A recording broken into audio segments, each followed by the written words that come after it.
change anything?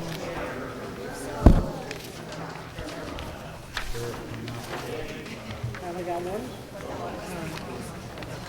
What is this? What is this, Wellington? Oh, Leeway. That's it. Kate's, Oh, this is the Cozy Shacks. Case Lazy Meadow. Here we go, this one. Yeah, I was here the last. I was here by myself. Oh, that one. I called it. Case Lazy My Meadow. wife, she had her birthday. You didn't call me. I called Grace. It was a significant number. I won't say which one.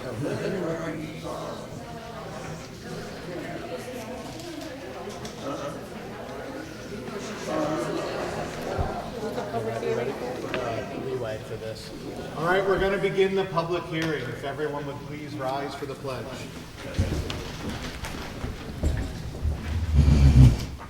Allegiance to the flag of the United States of America and to the republic for which it stands, one nation, under God, indivisible, with liberty and justice for all.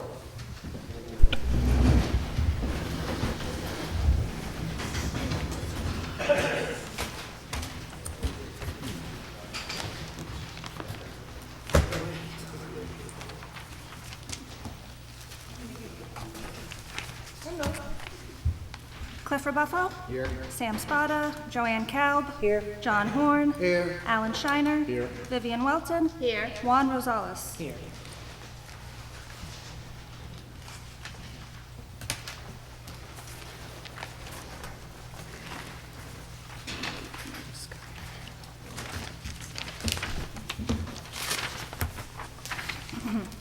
Notice is hereby given that the Town of Shandaken Planning Board will hold a public hearing pursuant to Section 274-B of the state law and as prescribed by the District Schedule of Area and Bulk Regulations of the Shandaken Town Code for the purpose of hearing the following applicant.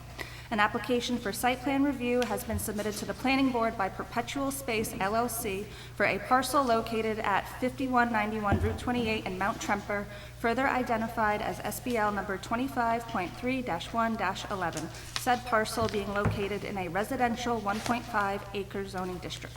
The application for site plan review was submitted for approvals to open a seasonal event venue to be located at the existing Leeway Hotel, consisting of a temporary event tent, temporary catering location, and a portable bathroom.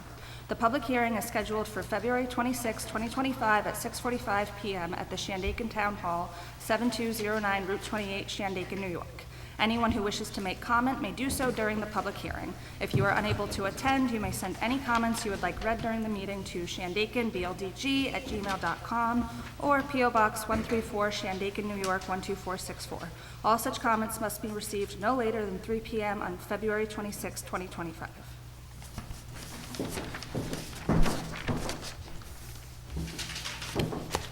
Okay, the applicant or representative would please come up and speak briefly about the project for the public.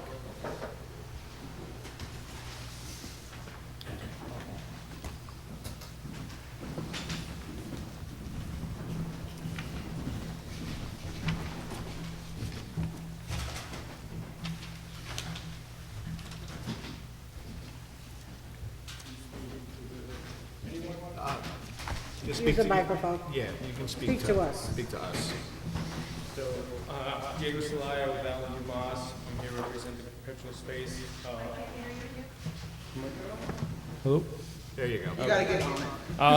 My name is Diego Celaya. I'm here with Alan Dumas. We're here representing Perpetual Space, requesting a temporary event to be hosted at the Leeway Hotel, formerly known as the Kate's Lazy Meadow.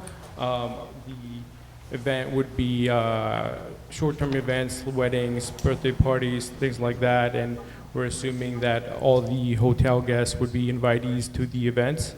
Right now, as we have it cited on the plan, it's a maximum of 75 people. Everything would be catered on site. There would be use of bathrooms brought in temporarily. Nothing would be used on site for the event, catered. Food planning, everything, even the tent would be brought in temporarily and removed when there's no more events. This has no impact on the site. There's no permanent parking. There would be temporary parking that would be removed once the event is completed. In that case, it would just be marked parking spots, no asphalt or gravel or anything like that. And then- Picking up where Diego left off, basically. Sorry about that. Is that better? Basically picking up where Diego left off. Temporary events up to 75 people, utilizing the existing 9-bedroom hotel and grounds. Temporary event tent, temporary kitchen tent. Grass parking only and gravel parking on the existing, no new parking proposed, no excavation proposed, basically. With no grading, no site disturbance, there's no strip required. We previously submitted plans, I'll just flip through them a second time.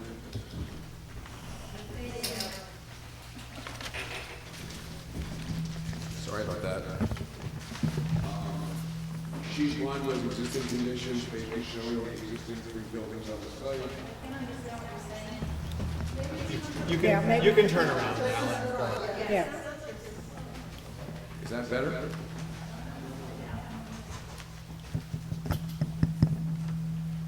Okay, I'll try closer.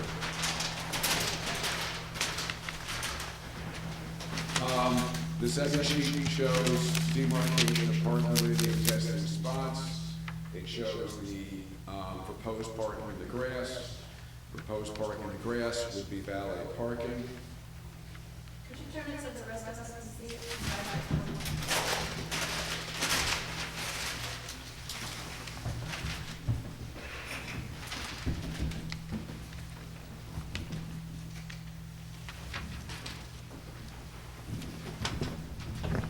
As we discussed before, there would be a temporary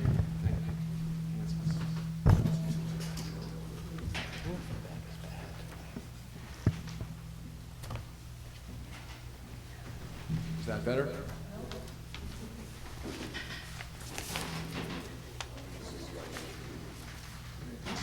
How's that?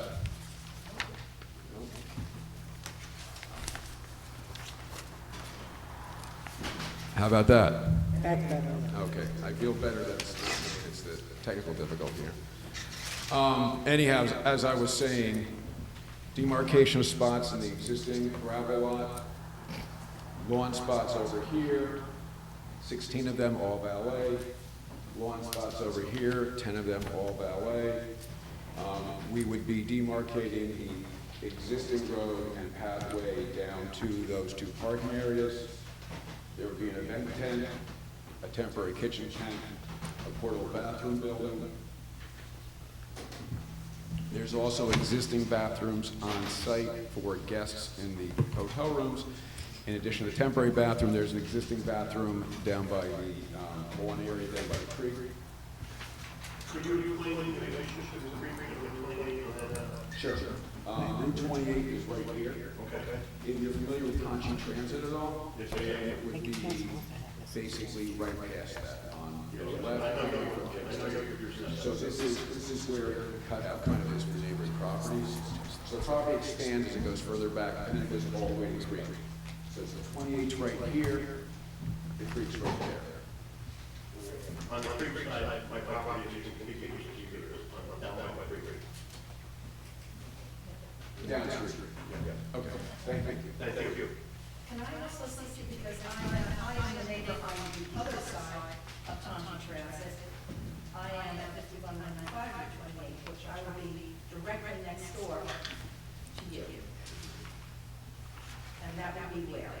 On this, So the Conchi Transit is down here. Conchi Transit is over okay, here. where we're 5195 Route 28?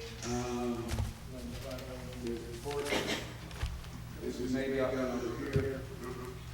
Boarding house, Harvard's also. The lady is speaking her property. And Janine Maloney. I'm sorry. So I'm right next door. Yeah, we're here.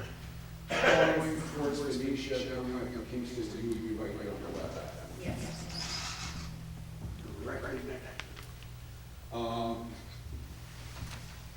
Couple of things I'll go through is the plans have done compliance table here, a parking table there. The parking table has been reduced from what was going to be 90 guests down to 75 guests. So we captured that in the parking table. We made sure there's parking spots for hotel guests, event staff, as well as event guests.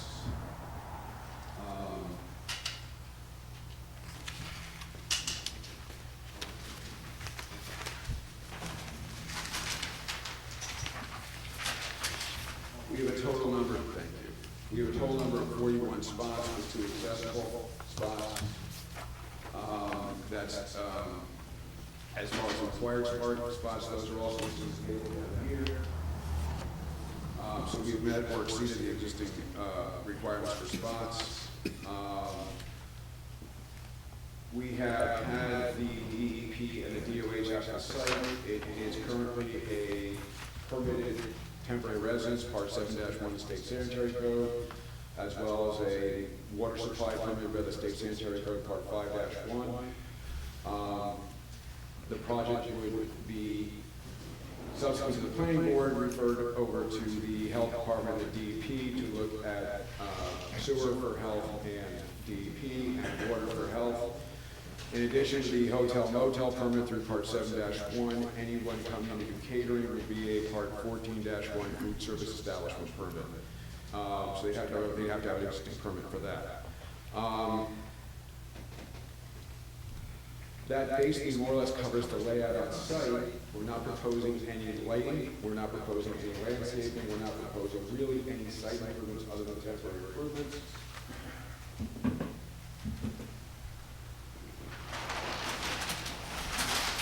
Third page is just basically a rendering of the parking lot tep, so these would be small markers in the grass or gravel to basically indicate where the spots are. Demarcation for the ADA or the accessible parking spot. If any work needs to be done to resurface the gravel parking lot due to potholes and things like that, we have a detail for that. Grass detail, they want to put wood chip path and wood chip path detail, typical tent, and that's pretty much for the third page. We also have the project, zoning attorney Mike Moriello. I'm not sure there's anything he wants to add or not. Okay. That's basically all I have to present. And so what did you, how many you are? The engineer. Yeah, the architect, And engineer. Is the owner representing you? You're representing him? Thank you. Okay, thank you, guys. You can sit down. You can leave that if you want. Yeah, maybe leave it right there for this portion.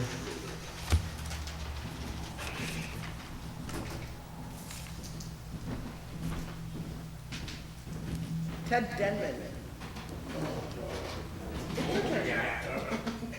You signed up first, you get to go first.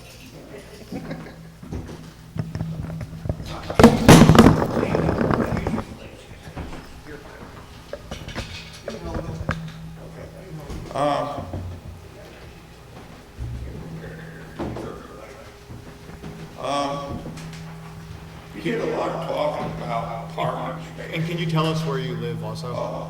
My name is Ted Denman. I live across from the property at a little different angle.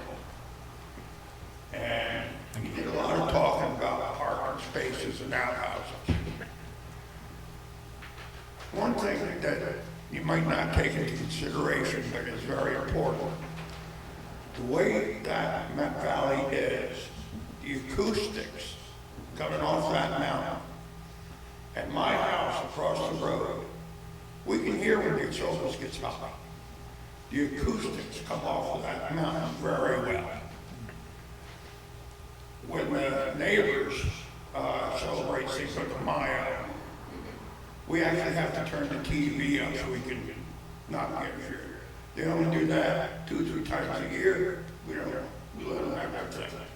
But it definitely affects our quality of life if we want to sit on our back porch. Same thing with Lazy Meadows. I used to be a caretaker there.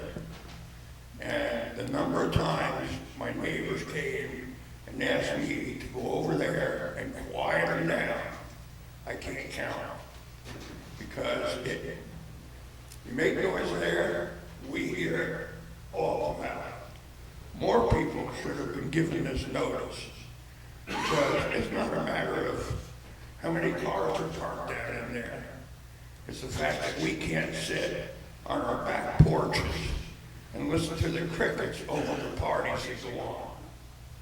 And an occasional thing, hey, we don't like to interfere with other people's business.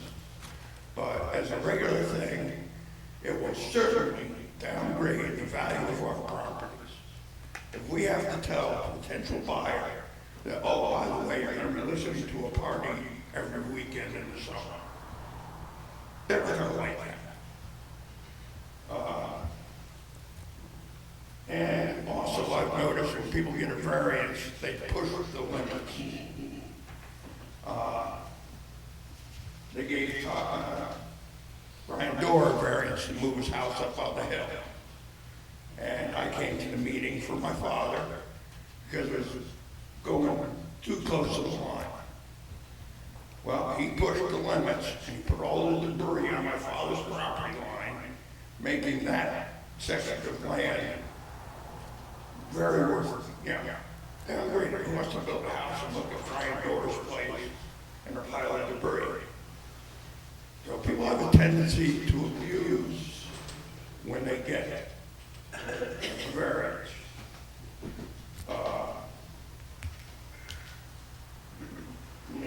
Anybody who lives in that area of the valley, this is a kick in their gut. They can't go out and enjoy the evening listening to the crickets when there's a party going on across the street. It can't be done.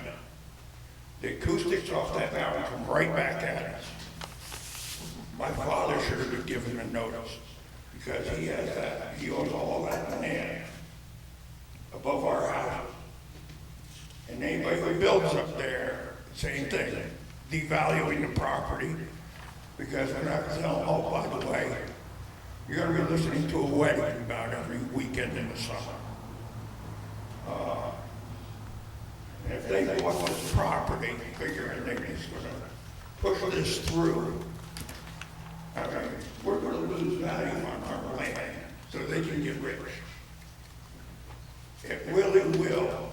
I mean, the spirit of the residential zone is to avoid this type of chaos. It's not, I don't care how many people they park down there. We're all going to hear it in that valley. When Bucky had put his bus garage there, okay, well, it was actually pre-existing, fine. But when he turned it into a transportation, charter bus thing, that really wasn't right, because now we got diesel buses firing up at 2 o'clock in the morning. But that's not that often. But they pushed that to the point where that interferes with their quality of life. Now, giving somebody the okay to have large parties, and who knows what volume, to disturb our way of life, and to lower the value of our properties, that is not right. And if this board goes away and we don't want it to go, I'm speaking for my neighbor, Kathy Denman, Joe,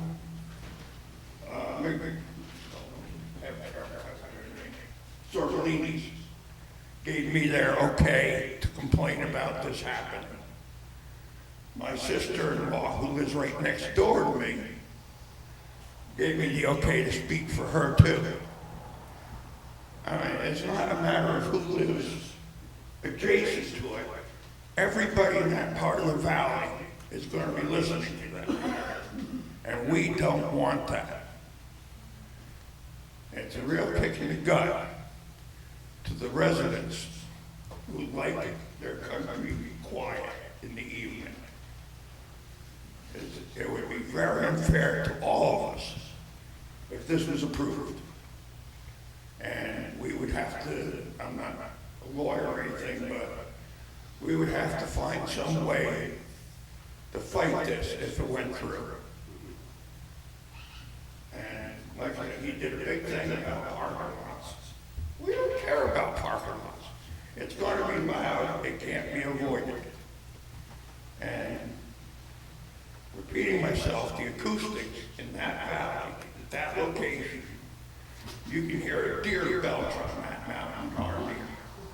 So anything that happens down there by the creek, we hear it. And as I said, I used to get complaints when I worked for Lazy Meadows when they had somebody getting too ruckus. It's not right. It's not fair to the citizens. We're going to be forced to listen to this. We won't be able to enjoy sitting on our back porches at night. I could go on with other issues, but I don't think it's right to degrade our properties to enrichment of somebody else who just bought a place. I'm not good at this kind of thing. I probably have more points here I can touch on. But You're the best. I'm winging it.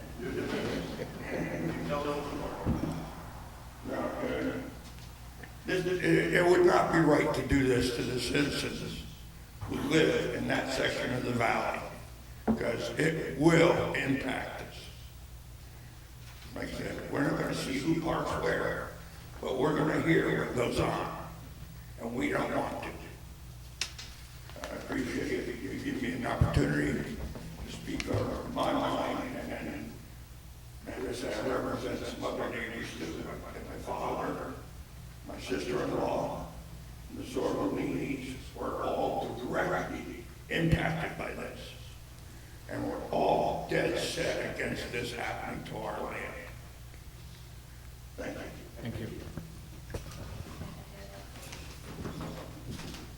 Jan Maloney.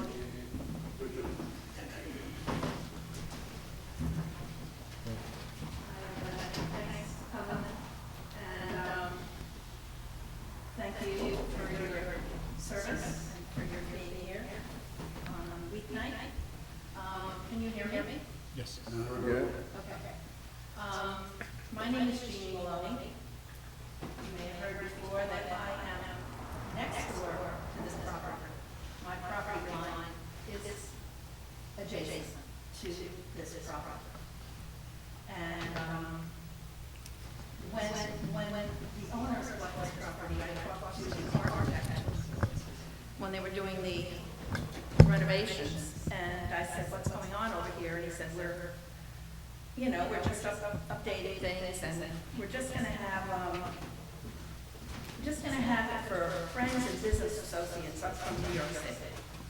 We're not going to change anything. It's going to be quiet. It's going to be fine. Don't worry. And that was a few years ago when they were doing the renovation. And now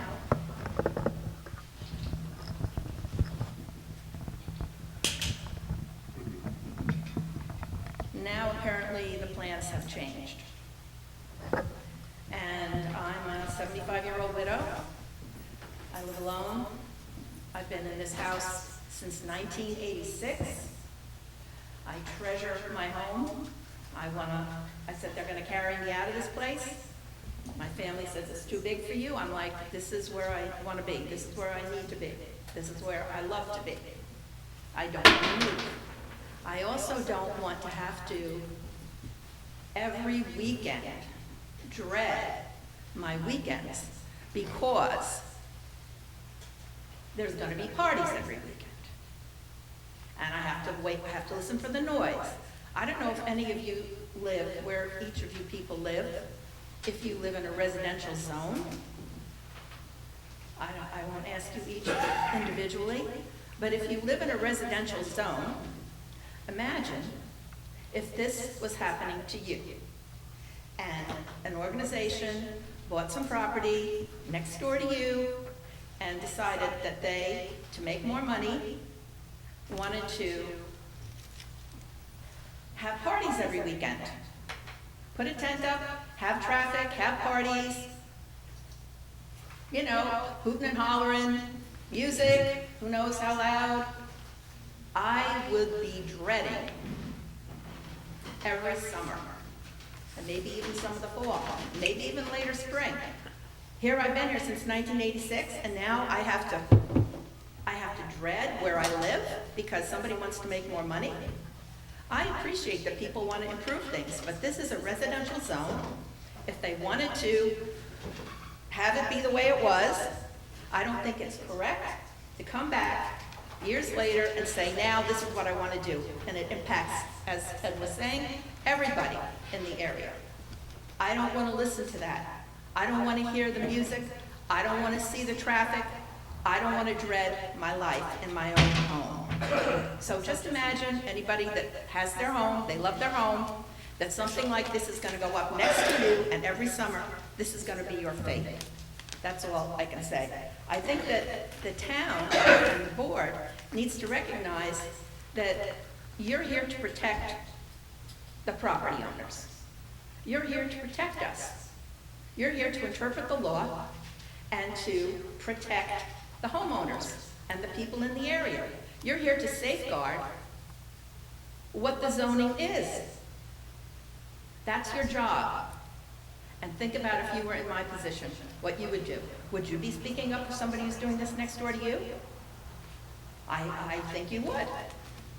I think you would. Now, I have a lot of concerns. Ted has mentioned a lot of them. Most of them is the noise, traffic, all of that. But I just want you to consider when you make your decision how you would feel if you were me, and if you were Ted, and if you were Mr. Gutman, and anybody else that is nearby. I'm next door. I can look down out of my bedroom window, and I can see the windows next door. And if it's going to be all this noise and traffic, I don't want to dread where I live. I just want to live in peace and tranquility. I'm 75, I want to live the rest of my years in peace and tranquility and not dreading my weekends. So thank you for your service, thank you for your consideration, and thanks for listening. God bless you. Wayne and Nola Gutman.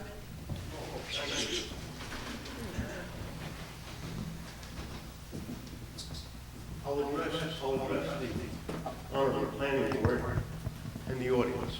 I think background is important here tonight. My name is R. Wayne Gutman. I was town supervisor here for many years, back in the 80s. Back in, I think it was 90, my dad had anymore to take care of my father. It was some of the most contentious years in Shandaken. Everybody thinks you were quiet. You had to be here. We had a mega developer that wanted to take over all of Upper Shandaken. You remember that? I'm talking about from Big Indian all the way up to Pineville. Massive pieces of land were bought, purchased, put into contract to build multiple hotels, private housing, et cetera, et cetera, et cetera. The town went crazy for 17 years. In 00, people called me up and said, Wayne, you've got to run again. This is going to destroy Shandaken. It was hard for me to get up the muscle to do this again. Politics are tough. I don't care how big or small your town is, especially with all that was going on at that time. But I remember meeting with a fella down in Ellenville in a lumber yard. I had a project I was supervising down there. And I said, whatever happened to Ellenville? Oh, Wayne, my grandfather, my father, we had business here. Every window was chained up. At night, it's awful. Development came in, hotels. People came in from the city to work at the hotels and never left. So what you have is a threat of development. I am so pleased to see this interest in this community tonight. Small groups compared to what I had to contend with up here during these contentious years. But lately, when they asked me to run, we're going to make it a referendum. Let's not take it around here. Either you're for this development or you're not. Well, I got support from all three parties. It was on all three party lines, and we won that. It told me what must happen and what must go on. The project just killed it eventually. DEP had some approvals. I had that DEP in New York City. Wait, you know, we can't be against developing towns. We can't do that. But we have to tell you, we have 17 reservoir basins. If this ever happens in Shandaken, we're in bad shape. What does that tell you? DEP doesn't want these things. Now, I'm a little disappointed that the owner is not here tonight. I would think if I'm going to have a project, I'm going to be here, I'm going to meet the community, I'm going to say, hi folks, here's my game. It's a motel. It's not a destination venue. All right, and I had some information from an outside source that originally was planned for 125 people, and I don't know, I forgot who told me, but now it's down to 75. Planning board has that can't count people. There could be 300 people there down the road. Who's going to go down that? How many cars are going to be parked there? Nobody's going to check that out. What we're here tonight to talk about is a yes or no. This is a motel. Is it going to become a destination venue for weddings, ceremonies, et cetera, et cetera? I can hear the Emerson Hotel when they have weddings. I'm a long ways off from that. This property is contiguous to mine. The backyard of our property is right next to this motel property. Back in the celebration of our country one year, we put a little statue out in the creek. It was an old lady that looked like a baby statue of Liberty. And we had a hell of a party. We used to call it the Governor Beer Yard down in the back of my parents' house. Mrs. Stern was way up by my own Trinket Bridge. She told me a week or so later, oh, Mr. Gutman, you had a good time here, but you know, I could hear your music locally up by my house. Mrs. Stern, forgive me. We had that, we were celebrating, it'll never happen again. That was what a boombox. That wasn't a wedding, it was a band, it wasn't anything. And it never happened again. I respected her wishes. The thing is, this is not a place for a destination, venue, weddings, and so forth. And I respect these gentlemen coming here to represent their home. They're trying to sell something to you and to the town. Shandaken is a jewel. Everybody wants to take advantage of it. But the people that live here and the people that are moving here, I don't want to talk to anybody, well, I do you employees, of course. The people are coming here, come here for a reason. It's not this. All right? It is not this. So we must preserve Shandaken as the jewel it is. You are 2 hours at a I tell everybody, you live on a Class A trout stream, which is why I came here a long time ago as a kid. It's a jewel. And back when I was town supervisor, we were close to 82% in New York State or New York City on land. So what's here now is a piece of gold. If you people here have properties here, it's gold. Hold on to it. Do not let it be deteriorated by development or money or need to make a buck. All right? That's my appeal here tonight. But I respect the people that want to do that. Hey, let's look. What a place. Mountains, streams, beauty. There are people up in Fox Hollow that do destination weddings. They live a tiny piece of property by Fox Hollow Creek. Every once in a while I see some moons up there. We had a couple like up here, we're going to be married. I understand that.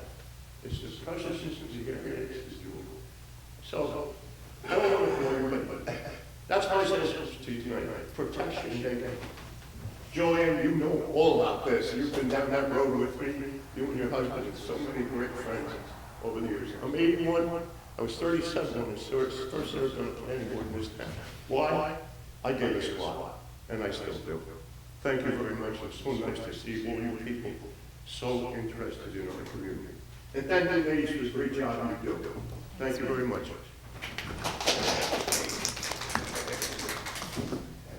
Scott Kent.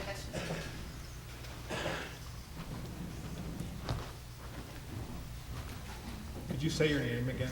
Yeah, Scott Kent. Kent. Yeah. Thank you. I live on Lavender Lane in Mount Tremper, and I moved to this area in 1988. Lived for several years and couldn't make a living, so moved away. Made a living and had the opportunity to come back. And this is when I was a kid. We used to come up here and ski at Hunter. I mean, I started skiing when I was about 6. And I remember driving down Route 214 with my face pressed up against the window going, this is where I want to live. And I made it up here in '88 and returned 8 years ago because this is where I want to finish. And I live from this site up the hill. So, 28 and Wittenberg Road parallel at this point, and then I'm just off Wittenberg Road up the hill. Now, I can hear, a few years ago, I believe it was the Emerson who had live bands every Saturday night. And that's a mile away from my house. And I could hear it like they were in my next door neighborhood. I came here to get away from that. I came back to get away. So that's really all that I want to say is I think people coming up to create a lot of noise, have a lot of fun, create a lot of noise. It's just not the right thing for the area. And thank you. That's all I want to say. Thank you. Thank you.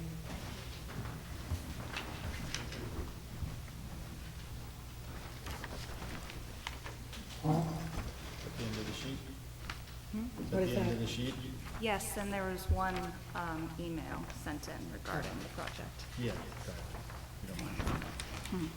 To whom it may concern, my family and I live at 5201 Route 28, Mount Tremper, two doors down from the Leeway. I have many concerns regarding their wish to upgrade and become a wedding vendor. This concern is twofold. Its environmental/ecological impact, as well as my family's and other neighbors' peace of mind. The Leeway's wish to expand would most likely have an impact on the immediate area. Where will the extra restrooms go? Will people be allowed to go into the Esopus? The extra garbage, lighting, etc. This area is residentially zoned. They reside on a relatively small parcel of land. How are they going to expand without cutting into the adjacent houses on either side? The number of cars that enter the Catskill Park now is outrageous. If the Leeway were to become a bigger vendor, this would increase the amount of cars by a great deal during the wedding season. My neighbors and I would be directly impacted by noise, singing, dancing into the wee hours, as happens at most weddings, excessive lighting at night, and the drunken guests. It would be awful to have to put up with this unwanted pollution every weekend just so the Leeway can make more money. In order to upgrade, they will need to build, which would interfere with the peace and tranquility of the immediate area. Their expansion would only benefit themselves and impact everyone around them negatively.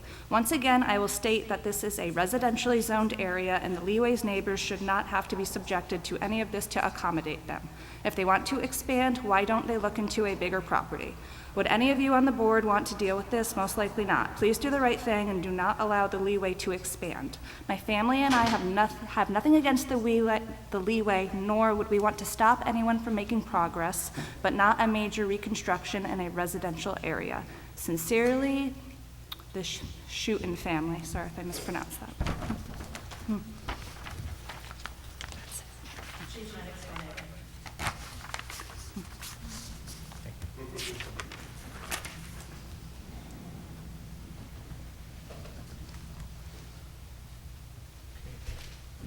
Alan, would you guys like to come up and speak about a few of the points that were raised?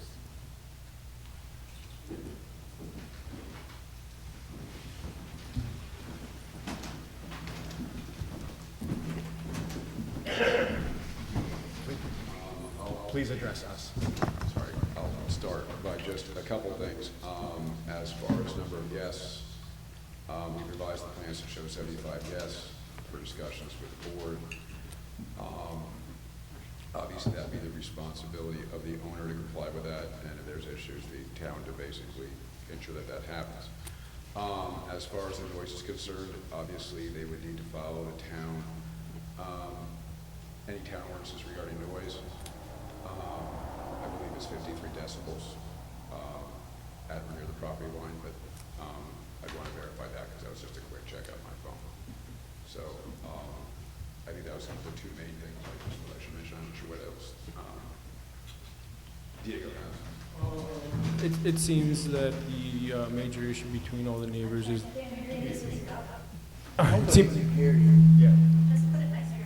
You have a voice? Yes, sir. It seems like the major issue around here is the noise pollution that be caused by this. So we'll look into that and abide by the code that's provided to us. For the last email there that came in, there was maybe, I'm not sure if she understood the proposed project, but there's no development, no construction, no expanding of the leeway physically. So I just wanted to clear that up on that email. And that's all I have to say. What time will the events cut off? Those details haven't been determined yet.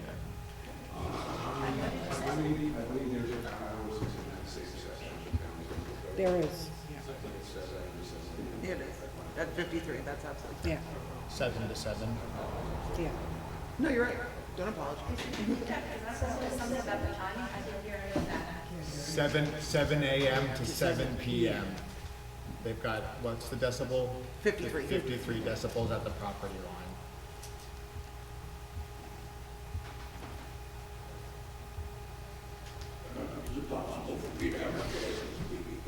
That's not for me to say. Like what? He wants to speak again. Oh. I can't tell him whether or not. Let's let them finish up. And like you said, you said no lighting, but there's going to be no lighting. You're going to have lighting under the tent, I assume.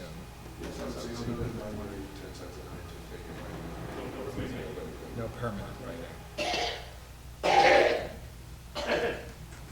What about the Elsa County? And it's also seasonal only.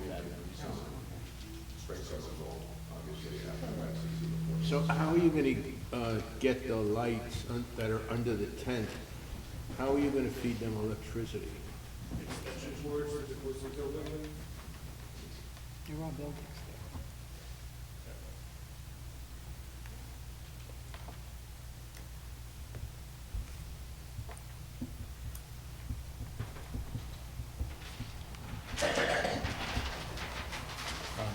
You guys have any more questions at the moment? No. I'd like to ask, these people are concerned that there's going to be a wedding every weekend. Is that really possible?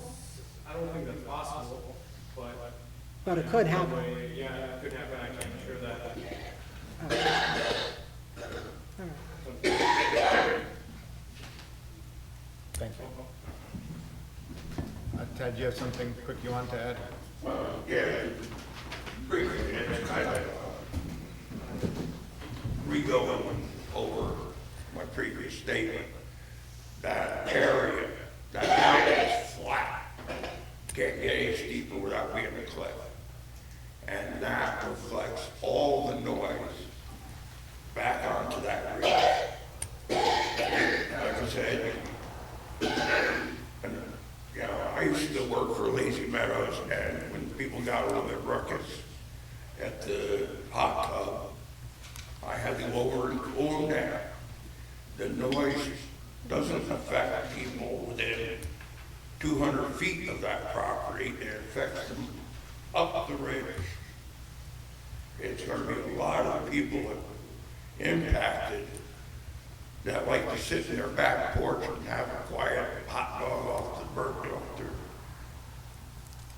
stove or something. It's going to ruin our quality of life and lower our property values. This is not fair to people like me. I've lived there 40 years, and the occasional noise made by the bus garage or the neighbor, I accept that. People like that a little fun. But he even said, well, probably not every weekend, which is a lot more, yep, as many as we can. So please, do the residents of that region justice and let us have our peace and quiet in a residential zone. Thank you. Sure.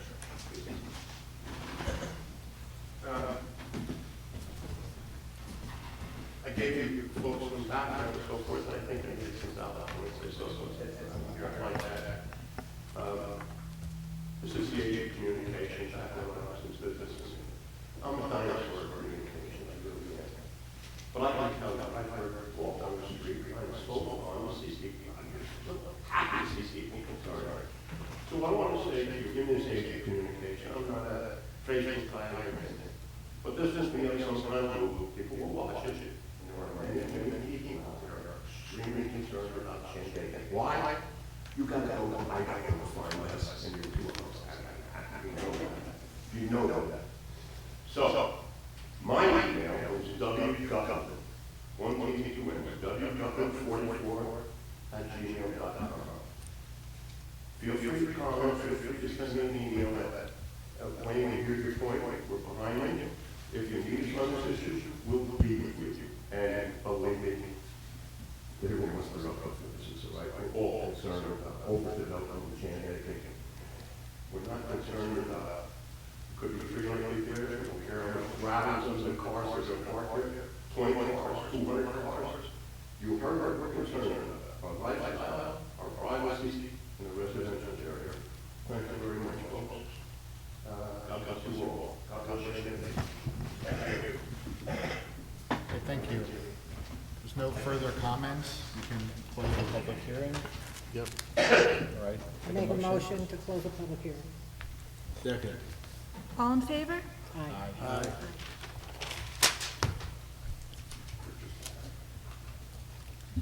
Nothing. All right, we'll now move on to the regular meeting.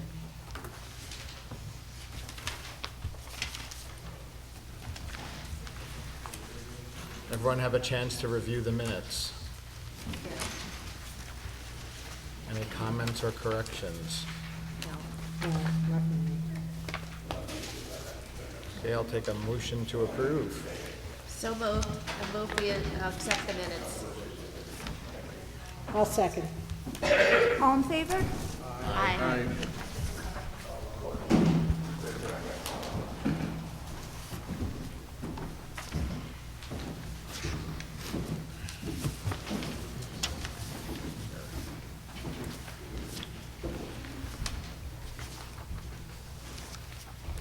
Okay.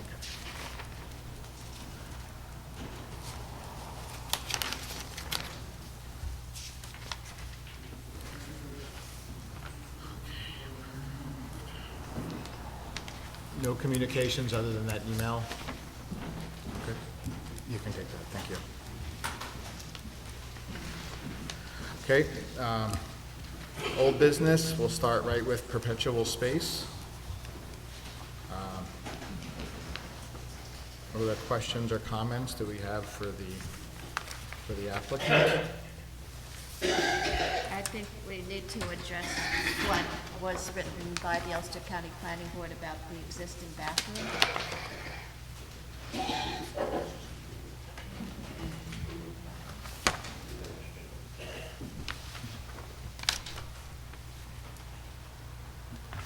Alan, do you have the floodway or the floodplains identified on here anywhere?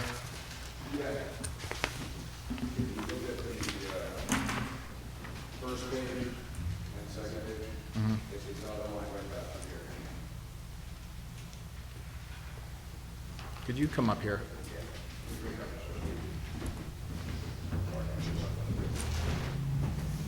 This line right here, the floodway, I think, Floodway. Oh, there, it's, okay. It's farther up than I thought. yeah, it's a Susan Drive. Yes, right at the beginning of it, basically. Okay. Where will the, where would the tent be in relation to the floodway? Tent would not be the floodway, tent would be the floodway. Just at the edge, pretty much? Just at about half down. Okay. And the architect has developed an evacuation plan for more or less if things need to be taken out before event, we got to get back there. I'm sorry, how, the tent's not in the floodway? It's in the floodplain, so basically, the floodway goes up, it's okay, I'm just gonna mark, the floodway is going this way, Right. the floodplain is this way. Can you come look at my map?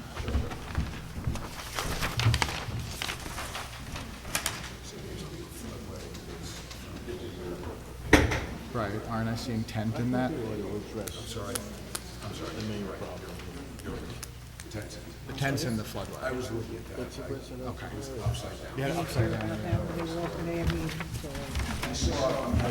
that, but this is much bigger. Okay.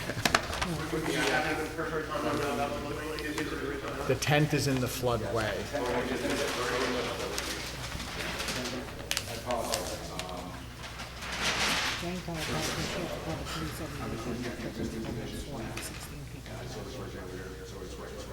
Well, why don't they lose their Airbnb? Diego could probably speak to the evacuation.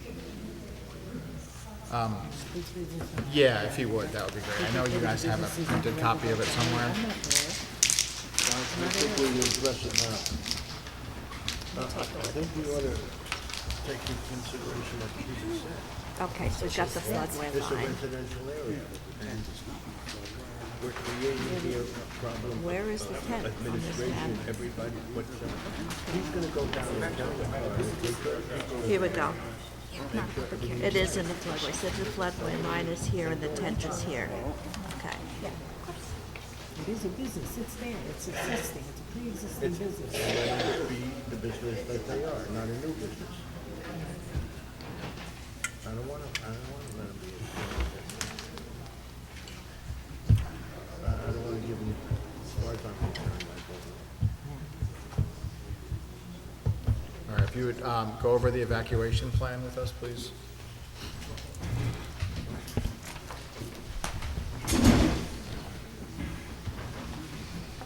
So, basically, a couple flood lists, there's a lot of this, so condition one would be a flat, flood list, and in an office, staff will monitor the weather continuously for 7 days prior to the event. And then advising the guests that a flood risk is possible, and cancellation of the event may also be possible. That's level one. Level two, the elevated flood risk condition, is activated by the National Flood Advisory by the National Weather Service. The action steps for that would be monitoring the National Weather Service, contact and notify all guests in hotels and possible need to evacuate and provide directions of evacuation from hotels and from the site. Condition three, preparation of possible evacuation is activated by the issue to a flood watch warning by the National Weather Service or rising water levels in the following areas. 2 feet below the Silver Creek bank on the property monitoring line, or 9 feet of the Silver Creek USDS monitoring through the waterdata.usds government website and utilizing the Silver Creek. The action steps for that would be immediately to notify all guests on site and in hotel rooms of the possibility to evacuate and provide directions to evacuation. Action step number two, monitor National Weather Service, flood recommendations, and surface near Phoenicia monitoring station no less than once every hour in the office. Condition four, which is the evacuation is activated by rising water levels in the Silvis Creek bank or 11 feet at the Silvis Creek Overbrook monitoring station. And then the adjective to that is to immediately announce the evacuation, notice all guests, and prearrange air horn signals, direct notify all guests in person. Staff to direct all guests to the main parking lot, which is outside of the floodway. Floodway zone. So This is the line, all gas will be located in that area. If conditions are set, if valet and other staff can move all vehicles from the floodway parking area to the main parking area outside the roadway. In this situation, where cars located in the floodway zone are not retrievable due to safety reasons, the car shall remain in place and gas is need to be stationed in the open parking lot until further notice. Staff will confirm the evacuation of all guests is the last step from the floodway zone. Once all action steps are completed, staff will move kitchen catered items out of the floodway zone in the event that they are easily removable in the conditions allowed. Thank you. Grace, I know it's just a parking lot. Do they need a floodplain development permit for this, the tent in the parking lot? Will they be putting the grass pavers in, or what do we do? No? We spoke to the floodplain administrator, and when we met with them all morning, the concern was that even though we'll be maintaining the same grade, we would be doing work in that area, so all we're doing is just markers. No. So no permit necessary. I don't believe so. It's not for me to say, but I don't believe so. If you recall, we had an earlier iteration where we showed grass. Yes. Grass reinforcers, grass papers. And then we took it off based on that. So a lot of the concerns, actually all the concerns we heard were regarding noise. I understand you're aware of the town's noise ordinance, but we don't want this to become an enforcement issue. Because as someone stated, once this leaves us, it's done with us. We're not gonna be there with, decibel meters. Would the owner be amenable to some sort of a fixed number of events a season? Do you know? That could be, that could be an option. Personally, I'd like you guys to go and speak with him and see what we could do on that front. Yeah. I would, Yeah.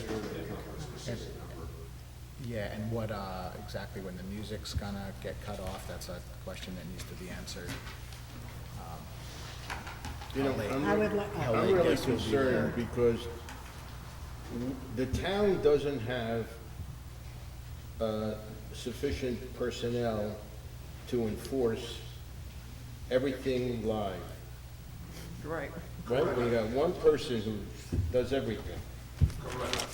And I'm really concerned that doing this opens like a Pandora's box. And the people who came here to talk told me that they moved into a residential area that happened to have a motel there. And we are changing that to a wedding venue. And all these cars make noise, people make noise, the chef makes noise, and who is gonna go out there to measure the noise? Nobody in the town is gonna go measure the noise. And if I was living on this road, I wouldn't want this in my neighborhood. And I feel sorry for the guy who bought the motel, thinking that this was a no-brainer, that he's just gonna do this, and spent all the money on engineering and architecture. But I also have to think about all the people that live on that road. And they did not expect, moving into a residential neighborhood, that they would have this problem. And I don't want to give them a problem. Thank you for your courage. Thank you for your courage. I would like to propose that we table our decision tonight, and so the board could discuss it further for the concerns of the public at our workshop. And maybe by then you can have the answer from the owner. Yes, please. And hours, and yes. Yeah, All the questions and concerns. yeah. Another potential option too, that's not versus Mr. Moore, I worked on was, some sort of cell phone devices to, if for some reason the sound meters will actually automatically. Oh, they cut the music? Okay. That's,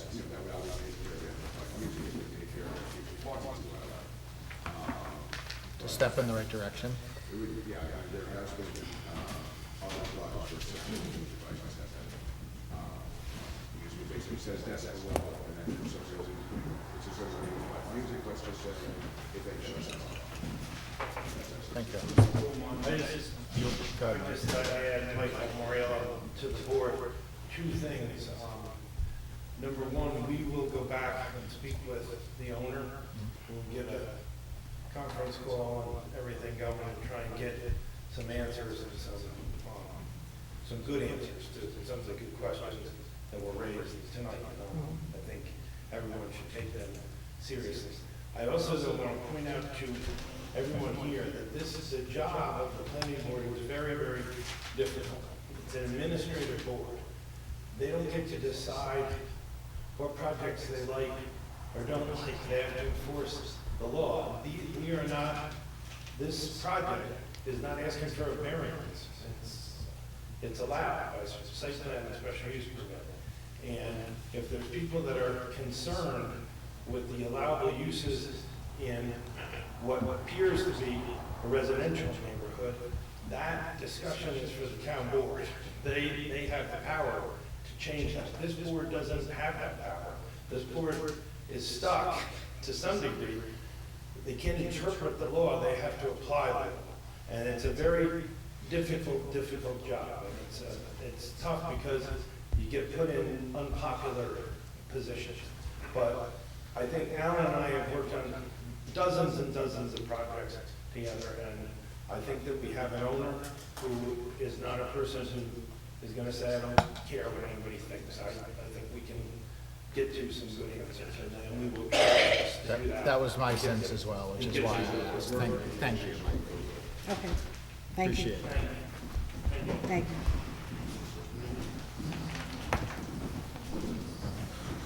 No. I would like to say, in response to Michael Moriello's proposal that we do not have a lot of leeway as the board to make decisions on whether a project is appropriate or not. And I disagree respectfully that I believe that our job, as was stated by our community members tonight, is not only to take into consideration the proposals in front of us, but also to represent the community members and the homeowners, the property owners, who we've called here to hear their concerns. So I think that we do have a responsibility, as Alan said, to do something that is appropriate and considerate and respectful of the community members who already live here. All right, I'm going to read the Ulster County Planning Board response to this project. Town of Shandaken Planning Board, RE Leeway Hotel Events, Special Permit and Site Plan Review. Summary, the applicant proposes a seasonal event venue at the Leeway Hotel limited to 90 persons. We know that's incorrect. The venue will include a temporary event tent, temporary catering kitchen area, portable bathroom, and site plan amendments to the on-site parking. The project is located at 5191 Route 28 in Mount Tremper and zoned R 1.5. Portions of the property are both in the FEMA 100-year floodplain and floodway. Materials submitted for review, application, SEAF, seeker addendum, emergency flood evacuation plan, and site plan. Recommendations: floodway, floodplain required modifications. The Ulster County Planning Board notes the applicant has provided an emergency evacuation plan that will rely on credible monitoring measures. That said, it is recommended that the applicant have the locations of both the floodway and 100-year floodplain boundaries delineated on the final site plan. Additionally, the applicant should coordinate with the New York City DEP regarding this proposal, given the proximity to the Esopus Creek and property's location in the floodplain, should any additional approvals from them be necessary. The Ulster County Planning Board also notes an existing bathroom located in what appears to be the floodway, and it may be necessary to remove this permanent structure and/or to obtain a floodplain development permit. Access and parking, required modifications. The hotel has existing access to New York State Route 28, but given the change in intensity of use, it is recommended that the applicant coordinate with New York State DOT to verify whether any upgrades to the existing curb cut will be necessary. Furthermore, a parking management plan should be provided for special events. Flaggers and additional signage to guide attendees should be considered part of the plan, as should temporary light fixtures to aid in traffic and parking safety for nighttime events. Reviewing Officer Robert Leibowitz.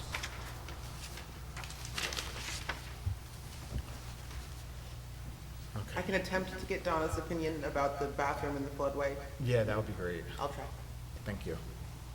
Okay, any further comments on this before we move on? No. Okay. Verizon Wireless. I think we have to vote on the motion. No. No one. Oh, Table? I made a motion to table. Oh, sorry, apologies.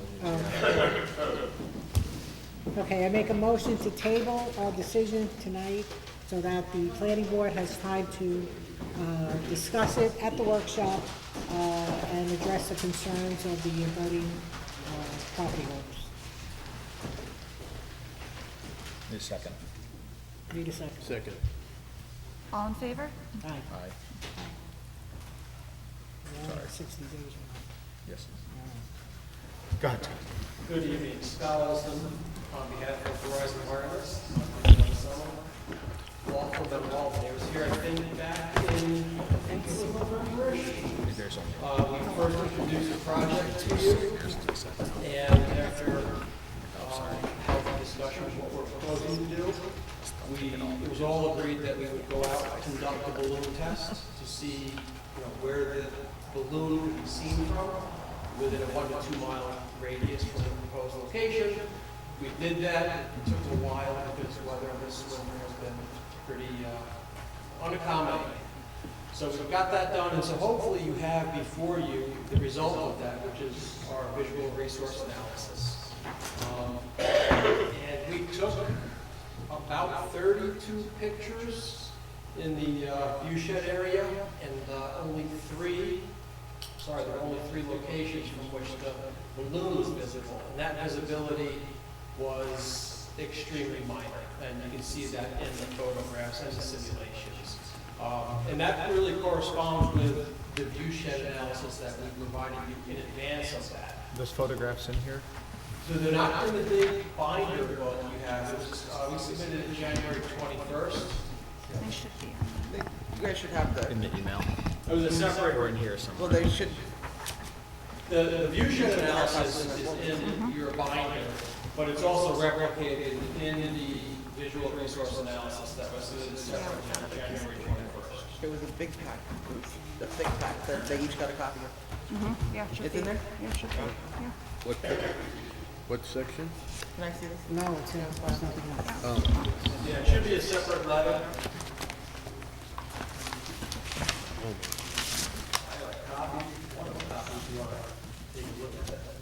Yeah. Yeah, They should have it, but you want to hand it to Cliff in the is meantime? it in the folder? It should be. Yeah. This is, Let me see what it looks like. No, we just need to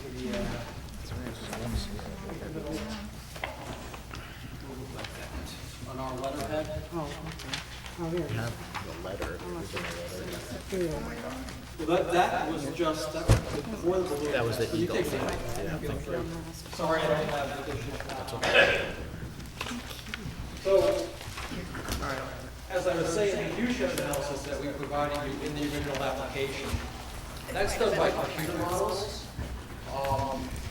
And then we go out and verify that model with the actual balloon test. And in this case, and actually in all the cases that we've done in other towns, that view shed model is extremely accurate. When you take into consideration topography and vegetation, it will show you the locations from which the tower will be visible. Those are represented by the white areas of that view shed. I don't want to be rude, but she's run upstairs to see if she can find that for you guys. It should have been in your folders. It's on the website. Anybody who has a phone, I can pull it up for you. They did submit all the paperwork. She's looking for it. All right. So, like I said, there were 3 locations out of the 32 or so that we talked about looking at. The tower, which we simulated, is barely visible from two of them. They're hidden by trees. One, it just sticks up above the top of the tree. The other one might be 20% visible, give or take. But overall, this area, because of the topography, because of it being highly vegetated, this tower will not be seen from many locations at all. So, you've got that. We would like you, if it's appropriate, to schedule a public hearing for next month, if that is something you are willing to do. When would you start the project if we, This will be a 2026 build. When we're in zoning in 2025, that means we're trying to go into 2026. If and when we get through this process here, we still have other regulatory issues that we have to do. We are highly, highly regulated. So we have other things we have to do with the federal government before we can do anything up there.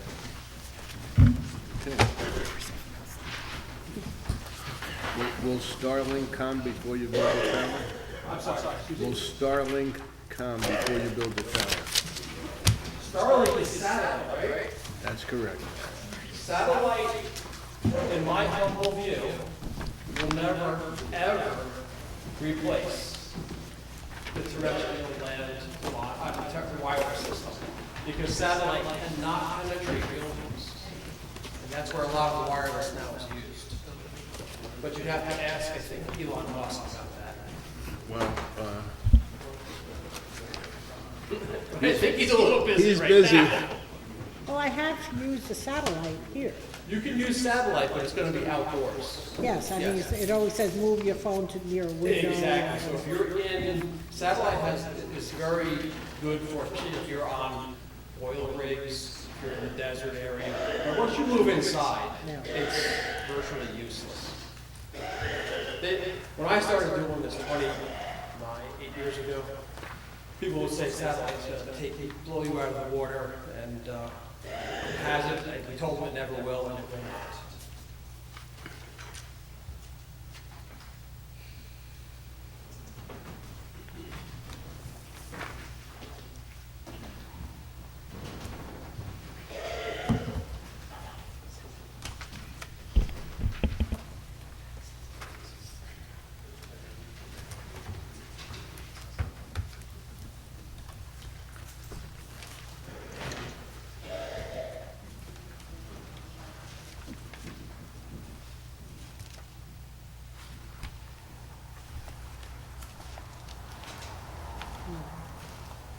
Do you have the lease in this book?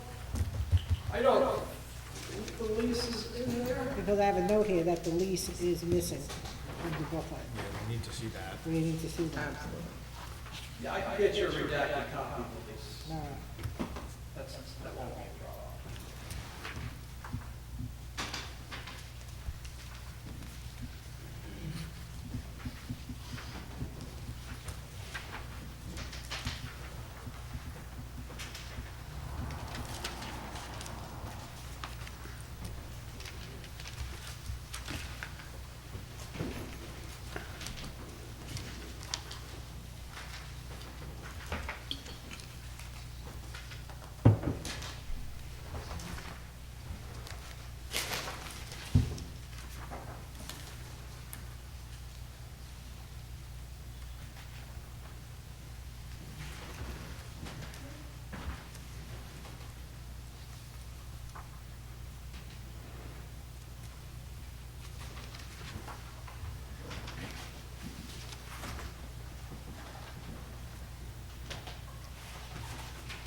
So are these locations all at the level of the road? They're Or all, the they're all on elevation? public roadways, exactly. Okay, so there's nothing that you checked on at a higher elevation? Only if it was, the roadway was at a higher elevation. Okay. Yeah, exactly. And none of them really are, I don't think, or? I don't have the elevation data.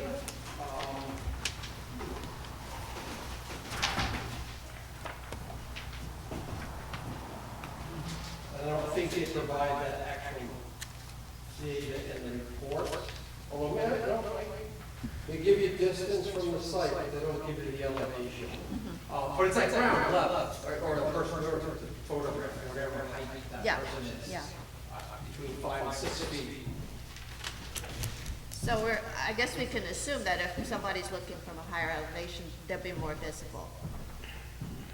I don't think that's, I hear what you're saying, but I think if you looked at the view shed map, the topography and vegetation is going to basically screen it from almost all areas.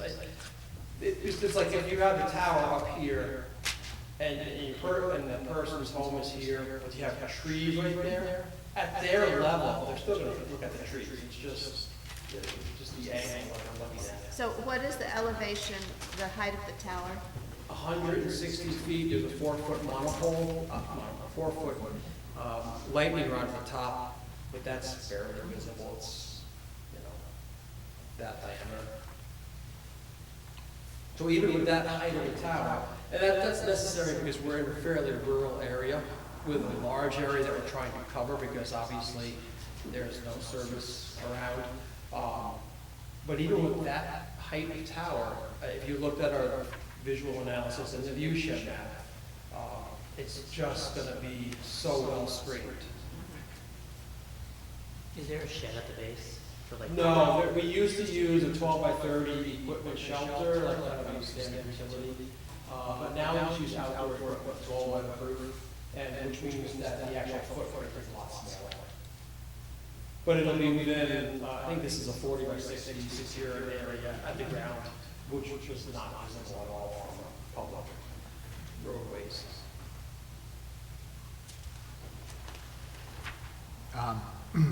You have somebody else that you'll be sharing this tower with? It'll be designed and installed to accommodate co-locators, so that we don't have anybody right now, and we don't market it as that, but, it's like Field of Dreams. Once they build it, they usually come. There are ways for everybody to get the information, so it will be designed, constructed to accommodate that. So the foundation will be of the proper strength to support all the loads that you get with 3 or 5 carriers. Okay. I believe we require We do. Yeah. on 2. And we absolutely will build it that way. Absolutely. It's not that we require that you can have more than one, it's, we require that you are in an agreement with another carrier.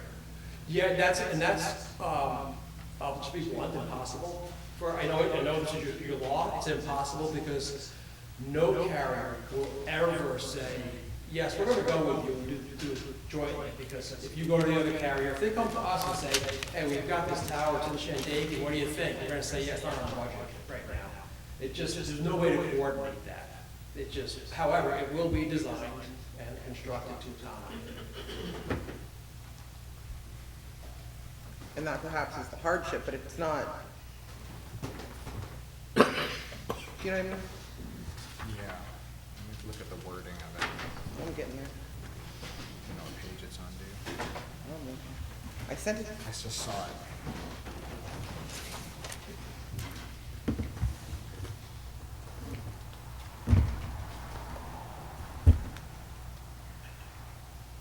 Will you have a second carrier before construction? No, he's saying no. He's saying no. Most likely not. Because the other carriers, and we wouldn't invest, we wouldn't allocate the funds until steel's in the air, basically. Because we have other priorities. But it's in section 116-62.2, it's E as in elephant. And it does say, no special use permit shall be issued with the exception of town-owned sites, which I don't know why that's an exception.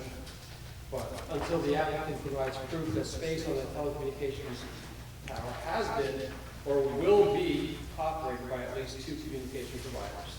That's from the FCC. And it will be if there is a desire, but we can't predict what that desire is, it's impossible. And I know that it's in the code.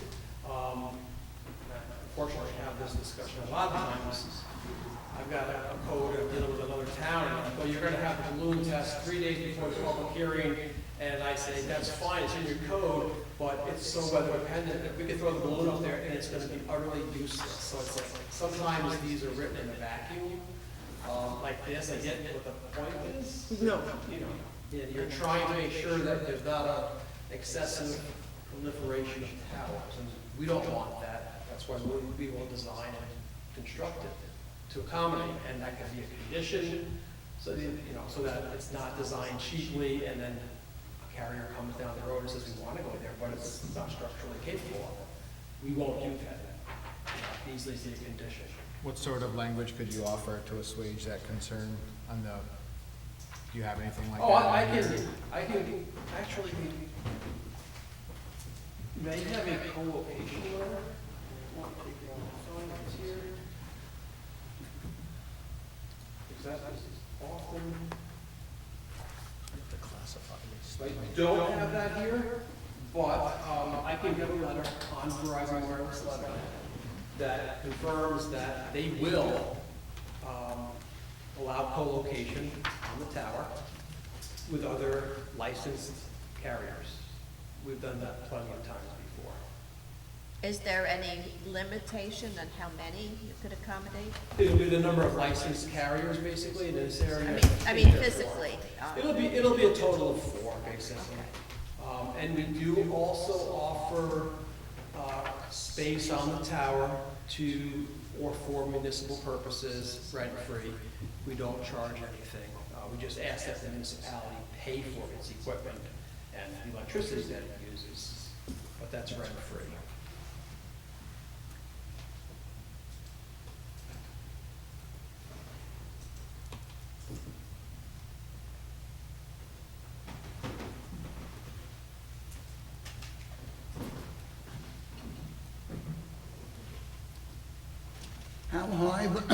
How high would the tower have to be to give me service? I don't know where you're. Don't make them any promises. We He's a better chai have chester. this conversation. Nowhere near it. You probably did. Depends on where you are in relation to the tower. He's not near it. Later. No. John's a chai chester. Make him no promises. Chichester. Yeah. I can give you the section code if you were looking for it, for the 2 thing. I think it was 162.2 section E. And the only other thing that came up was just that there's a piece of code that says that you have to, blah, blah, blah, allow town and emergency services space for and access of the antenna needed for such services free of rental charges, which I'm assuming is language that has been or could be added to. Oh, yeah, I can provide that letter as well with the location. So is there anything in the works to extend to another tower in the future? I mean, There is, and it's gonna be in this town, but we're not quite there yet. We're close, but it's to the, my wife yells at me for direction. Whatever way that way is. Is that east? That's east, yes. So there is, and we're working on it, and I anticipate, it's a complicated site. I can't go into a lot of detail, but it will. I mean, can you tell me approximately what hamlet we were talking about? Phoenicia. Yes, and if you looked at tab 4, Maybe. We are around the bend from Phoenicia. this helps you out. Yes, this will help you out. If you were to look, tab 4, I can show it if you'd like. Page 14. Okay. I can show it to everybody. But, so here's our site right here. Yeah, so our site is right there. This is with the site turned on. The green is good. It's very good service. This is without, there's no green really there. You're catching a little service from the site down to the south, but then you get all this big service. Now, where are you not getting service, Yes, right? yes. The next site is proposed to resolve that. Yeah, so we haven't left you high and dry. We wanted to do it together, but they don't always 414. coordinate well. Tab 4. So that, but I can tell you, I have draft materials on my desk. I would think it's going to be submitted in the next couple of months. So we'd like to cover that whole area with this site I know and up there, so at least you get that coverage.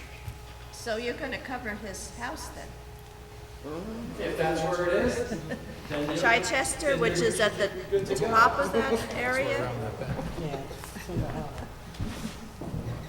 See, this is Phoenicia, but the Chichester is right over here, so. Yeah, if you look at how this goes out, the next one should be give or take around here, so it should be like this. Okay. So, that's the plan. Hit a lot of people that way. And see. That's the goal. Yeah. No, you're not gonna find it in secret. I think it's an unlisted action. So you guys are gonna have to make that determination and then decide if you wanna do coordinated review or not. What was that last time? Did you guys do? We haven't done a tower here in Termination years. of the agency? I thought you did that. No. No, last time you came here, they asked for the balloon study and the lease. Right. I think No, we, we're That's how they talking left it. seeker, unlisted, circulate for lead agencies. Those are my notes. As cryptic as they are, so I don't know if anything's done on it. But I agree it's unlisted, Yeah. so. Well, then maybe. The I only- remember the something only- about lead agency. I mean, in terms of lead agencies, you're it. The tag, you're it. I think that was Because established. it's really yeah, hard we have to to circulate. Yeah, approving Not if you, agencies. We don't want to do a coordinated review. if you decide to do an uncoordinated review, you don't have to circulate. We don't have, If you feel that language added to the plan that tries at least to meet the requirement for the two carriers is enough, and the application doesn't require a variance, Yeah. then you can make that determination as it pertains to seeker, and we can go from there. yeah, there is, you have the primary permitting, you're the primary permitting authority. Technically, put a building permit down here, for what it's worth, technically, building permit is not required under Oh, the really? law. Under the building code for a freestanding tower, that said, as a courtesy, we always provide a building permit application to make sure that the local building department is aware of what's going on. So, there is really no requirement for that. And then the county plan, that's the only other, that's a recommendation, so. Well, they have to forward. So I don't know if that has been done, or if the board would entertain. No, we didn't do anything until after the. Because it's a requirement. What's that? So we didn't do anything, and we're waiting. Got it, understood. So now that you have that, with the referral, you would want to send that over. I'm not trying to tell you what to do. Yes. I don't know, what do we think? Coordinated, uncoordinated? They spoke about the bald eagles. This letter we had last time, if you guys remember. Wouldn't be taking, not expected to take any bald eagles, and therefore an incidental take permit is not necessary. I have bats and snakes. There seems to be a concern about that. And that's a DEC question, right? It's not an us question. And we work with DEC on that, and what happens is, so if it's the Indiana bat or the northern long-eared bat or the rattlesnake, I don't know, I forget which ones are involved. If they're in the area, we consult with DEC, and they will tell us if there's a tree clearing restriction or not, so, you know, if the bats are in that area or the eagles, we can't clear trees except for, you know, half the year. When they're not in the trees. So, in all of that, in the lease, if the lease expires, we'll remove the tower. That's a requirement, we have removal requirements, that if it terminates or expires earlier than termination date, it's our job to get it out within 90 days, our cost.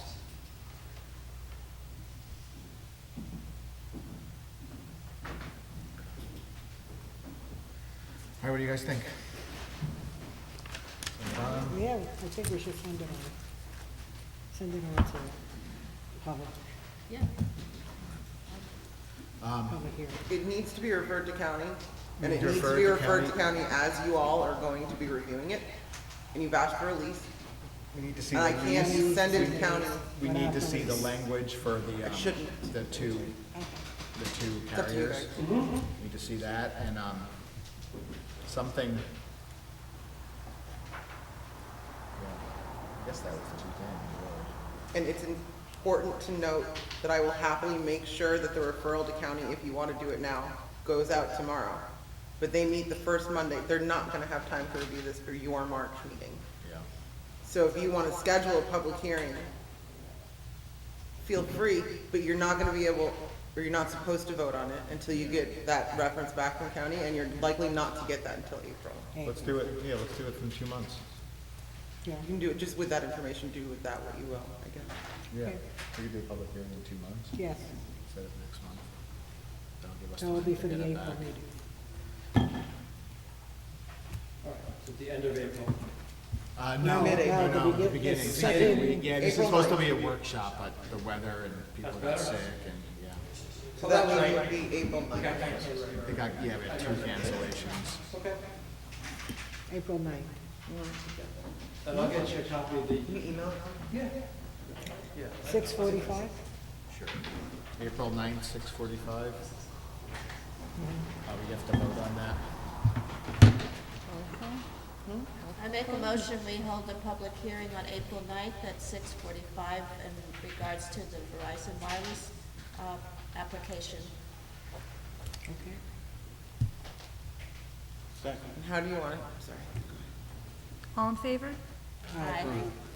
Did they decide secret, coordinated, uncoordinated? Did I miss it? Uncoordinated? I don't know. Uncoordinated. Yeah, I was gonna say that. And I will get you that information. I should have the information in a day or so. Okay.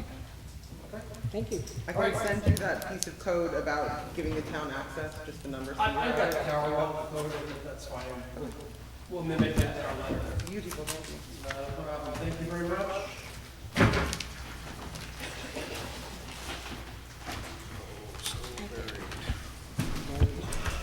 Anyone have the agenda out? Who's next? Mr. Cornish is next on the agenda. Rob Cornish. Thank you. Yeah. I've shuffled through mine so many times. And everyone has an updated, I swear it's in the packet. In your folders, you have his most current site plan. Yes.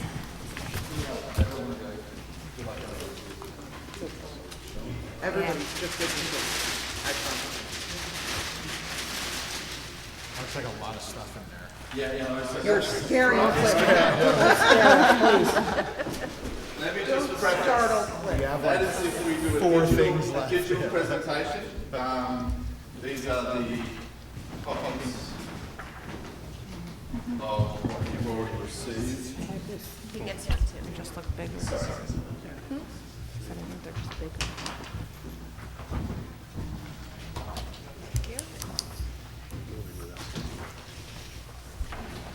Thank you.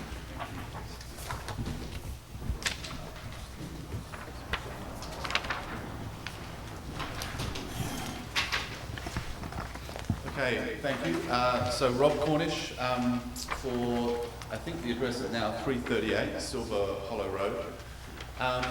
So I'm here this evening to, having been to the ZBA at their last meeting and had that approved, which we're, the single area variance approved, which we're very appreciative of. The set that was provided to you on the 9th of December, so at the regular meeting in December. I know Cliff, you weren't there, I think it was Sam, but basically these plans are unchanged except for some minor additional information that sort of came out of the ZBA process, not specifically the meeting with the board itself, but with off the back of a couple of letters that we received. But essentially, there is some additional information in relation to surveying and levels relative to the North American height data, and also some information about the trees and the tree removal, and just a clarification of some of the distances and setbacks. So I do have a digital presentation if it's required, but essentially what I'm asking for this evening is we do need to have a quick discussion on the process of the coordination with respect to the seeker, and then our preference is obviously to move to a public hearing but essentially here to answer any of your questions, and I just have a couple of questions for Grace in relation to the CC, but that's the... You were mostly in pretty good shape last time I saw you, and you've eliminated the carport since then. Correct. You could just go over where the parking is? Yeah. with me and- Yeah, absolutely. So we started with a couple of workshops with you guys back in October, and at that time we were proposing a carport way over to the east of the site, of a couple of hundred feet away from the proposed location. And after we met with the DEC representative or the Ashokan Stream Bank program, Bobby Taylor, he suggested that we move the entire location a couple of 250 feet down, and we did do that. And by doing that, we were able to have the parking come straight off the road at the house itself, and so there was no requirement for the actual covered carport as well as the entry covered walkway. So it's actually a much better outcome. We're extremely appreciative of what he was suggesting with respect to both the stream bank and the risks around the chicane and the high risk area that he suggested we move away from. But that negated the requirement for a separate carport. You've got a construction project that got smaller. How about that? Exactly, well, at this stage, yeah. But there are, so just to clarify on the parking, so there's 5 car bays for a 3-bedroom house, and one of those is accessibility of ADA rating.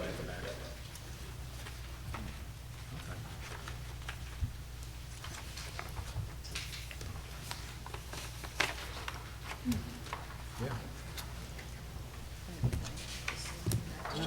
Just a house. Yeah, so it's just a house, but if we could, I just want to spend a couple of minutes on where we're at with the DEC and the DEP. So we obviously met with them on site, not the state permitting officers yet. Our engineers have had conversations with the relevant representatives, including Army Corps of Engineers or something that had to be consulted. Going back to our workshop, we have the minimum separation distances by right, so we're not asking for any variation with respect to the septic. So every aspect of the septic system is 50 feet back from the stream, which is their minimum separation. The treatment field or the dispersion absorption field is 100 feet, and so that meets that separation. And so while we don't envisage any prescriptive issues, it's still obviously a very sensitive site, and we need to get them out to site. When our engineer spoke to DEC in February, he mentioned that the wetland legislation had just been changed.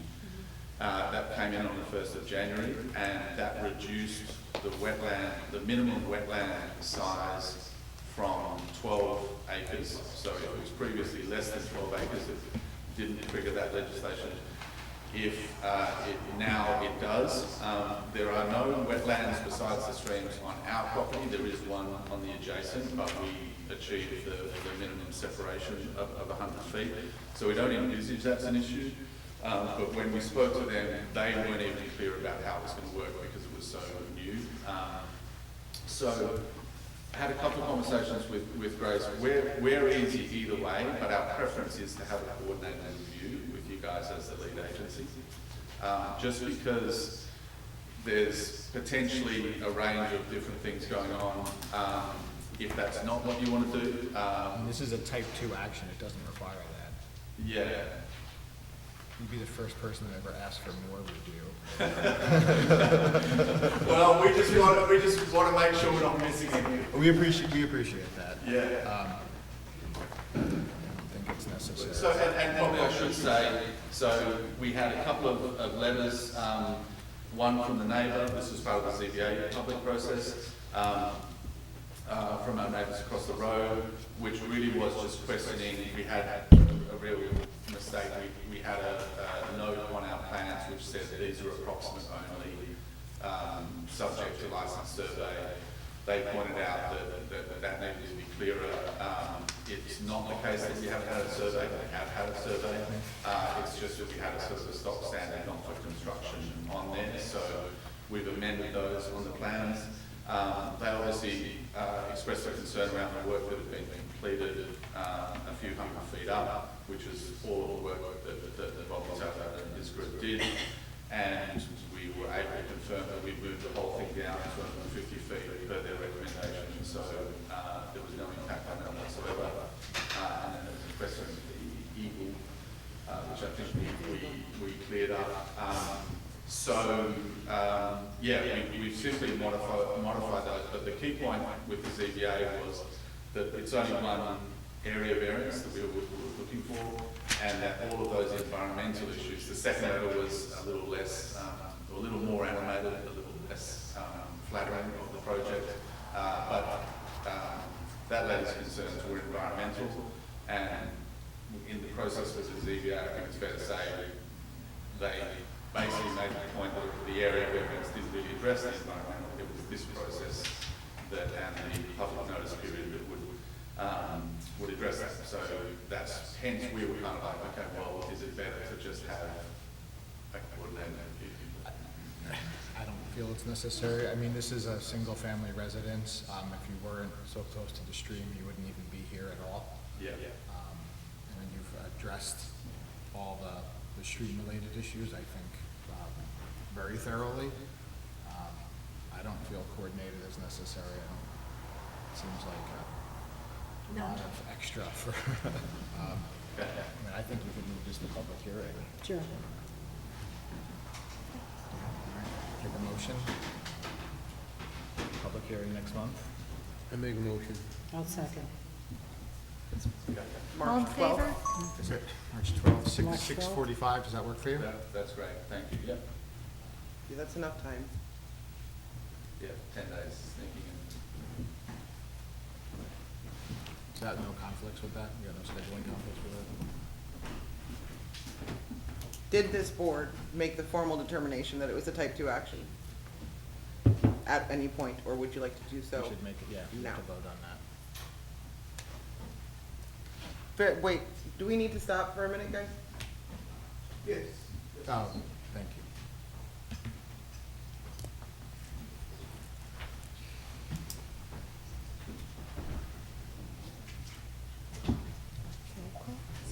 No, we have to wait. There's changing. Oh, for the tiers. action, no, they can motion. Okay. Just remember, every time you do a roll call, I have to type a resolution. Let's Less keep it to work a for minute. you.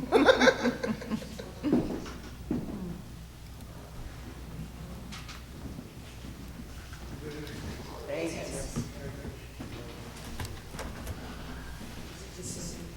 Good to go. Okay, motion to declare this as a type 2 action. I make a motion. I'll second. All in favor? Aye.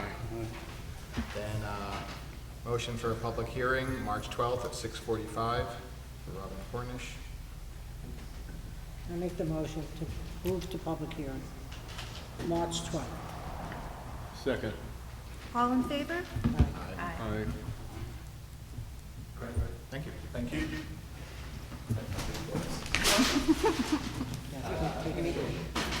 Bring him back. Pass on.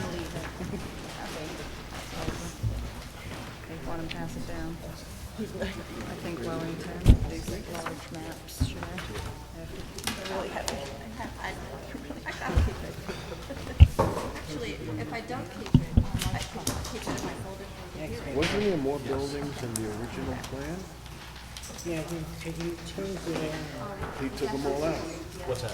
Wasn't there more buildings in the original plan? It was just the carport. Carport, it was a big There was a public walkway carport. to it. That's why it looked It like was really all long. really, I see. Yeah. Now he's just parking above it and walking down the stairs. Grace, are we keeping these in our folders for the If you hearing? like, or if you want to pass it down, I can. I just hope he puts railings. I mean, we need to have it for the hearing. Railings. Just, yeah, just leave them, I'll take care of it. lifeboats and life jackets. You know what I'm saying? Maybe have a boat. I'm telling you. You're gonna end up down the road. Wellington's next. Yeah. Jen? Hi. Hi, everybody.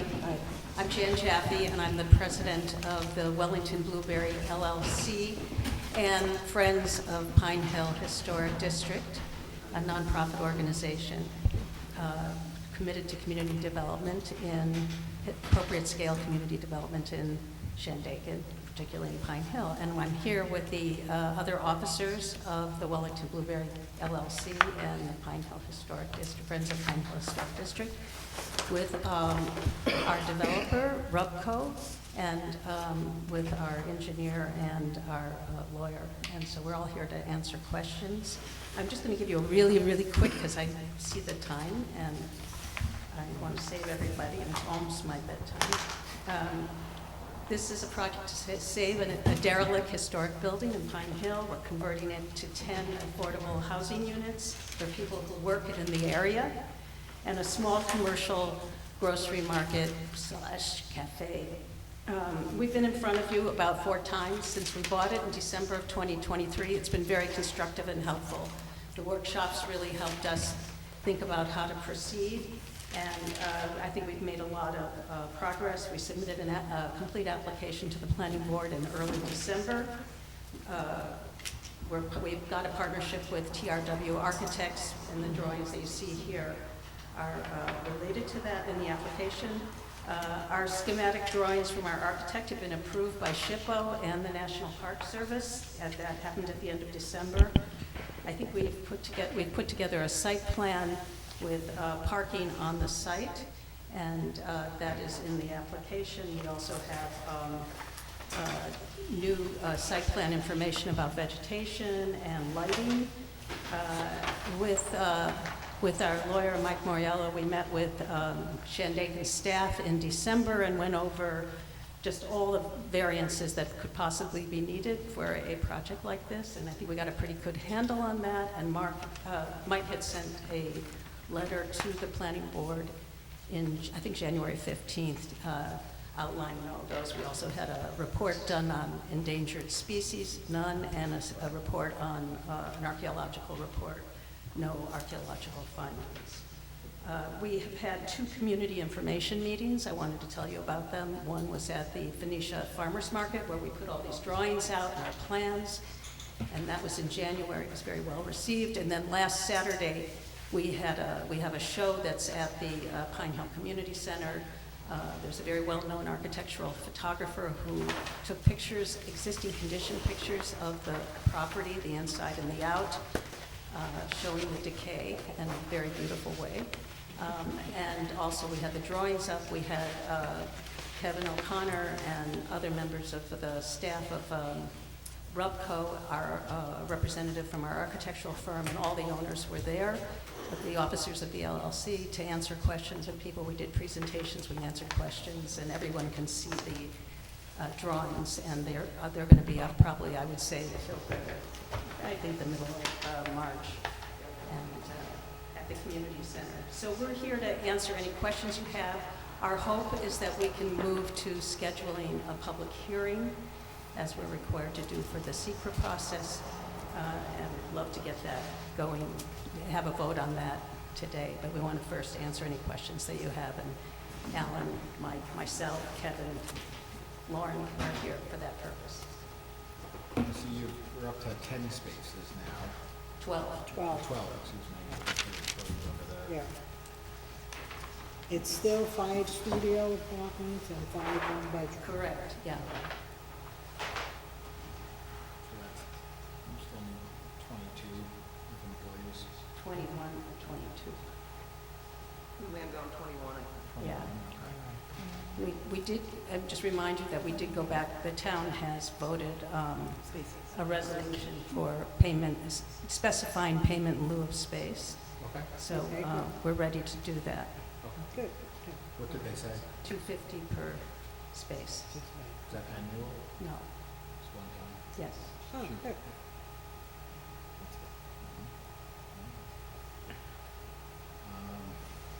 That was the big sticking point. There was, Hard. yeah.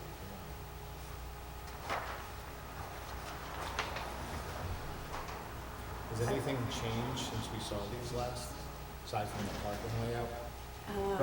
Alan, you want to? Yeah, I also ran with reduced copies. That's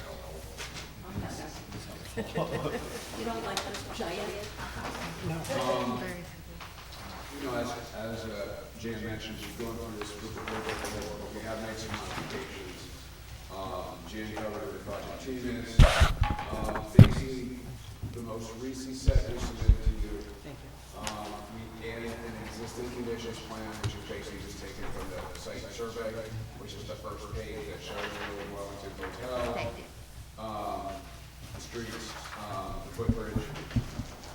That's the first page. The second page is the main part of the site plan. What we've ended up with is 12 spots, which includes an employee parking spot, 10 resident spots, an accessible spot, a compact spot. We've got 10 resident spots between here, here, and here, one employee spot here, one compact spot over here, a parallel spot here, and the accessible spot is right by the entrance. We decided to go with a gravel parking area. I did include details, not just for the gravel parking area, but also during the apron on the access, we usually require a paved white at the entrance, so I did include a asphalt detail for that. And if DEP requires it over here for the employee and resident spot on the south side, we did show grass pavers for that area. Because we do have to do a DEP small SWIP for the project, due to the proximity of the street, because we're within 100 feet of the water course. But there's really no way to get the water from these two parking spots over here, so we are including grass pavers. So we had discussions with DEP at the site on not just the small SWIP, but also as far as how to handle that area. So that's basically the updated site plan. Very important thing to note, as Jan mentioned, there are variances. This site plan is the site plan we are trying to get approved. It shows the spots reduced to 9 by 18 from 9 by 20, and it shows the aisle reduced from 26 feet to 25 feet. What that does for us, it does two things. It makes the project a bit more resilient because it's 5 feet further off the embankment. The creek, the Alton Creek goes right through the site. So the further we get off, the less chance of the parking getting affected by the creek or having the embankment eat away out by the creek. Because we'll be doing work on it, kind of landscape that and strengthen that. So we have included the reduced spots, the reduced aisle in this view, which was what we have talked about before we showed you options before.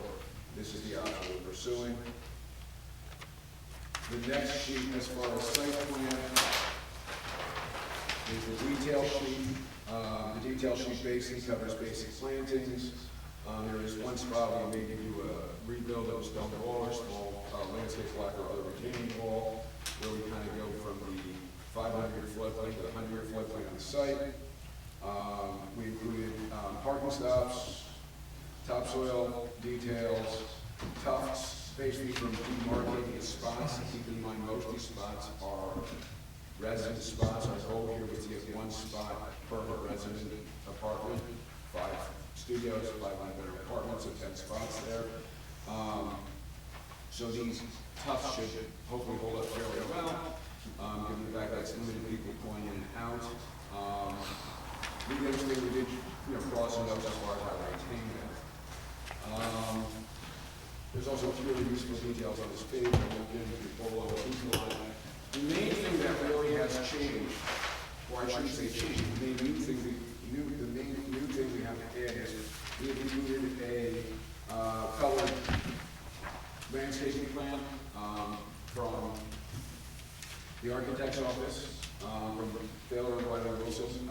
Pretty much this was developed by Sophia Lane and North Baylor. As you can see from looking at it, it covers the site very well. We have landscaping in and around parking, the front of the building. along the embankment by the creek, the green space, the other side of the creek, pathway over here.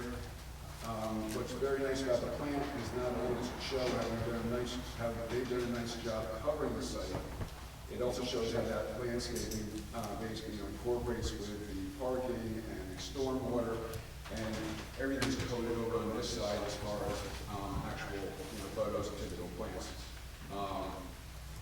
And the table includes not just the plants, but all the not all plantings, but the planting types as well. So we give them a fairly high level detail on that on sheet L001. Is there a pool over there? There is an abandoned pool. If you look over in this area, it's a little bit easier to see on the site plan. The abandoned pool ruins are over here. Several years back, they were able to basically go in and basically punch holes in the bottom of the pool so it would become an area for mosquito breeding or anything like that. The goal in this project is to basically completely, fill that pool in. So if you flip from the existing conditions page to the landscaping page, you get it. You'll more or less see that general area over here is now a gravel pathway into like an area with those stone wall and benches. So it makes a really nice use of the area, for residents to use, and it'll be a nice spot along the creek. If you know from basically going by the site, that part of the site is somewhat overgrown, and it'll really clean that up very nice. I hope that answers your questions on the full buildings. On the next page is the lighting. What's the number of the architect's office? It includes lighting locations. Those are the ones that are highlighted yellow on your sheets. Each number corresponds to a particular fixture, which is associated with lighting count over on the side here.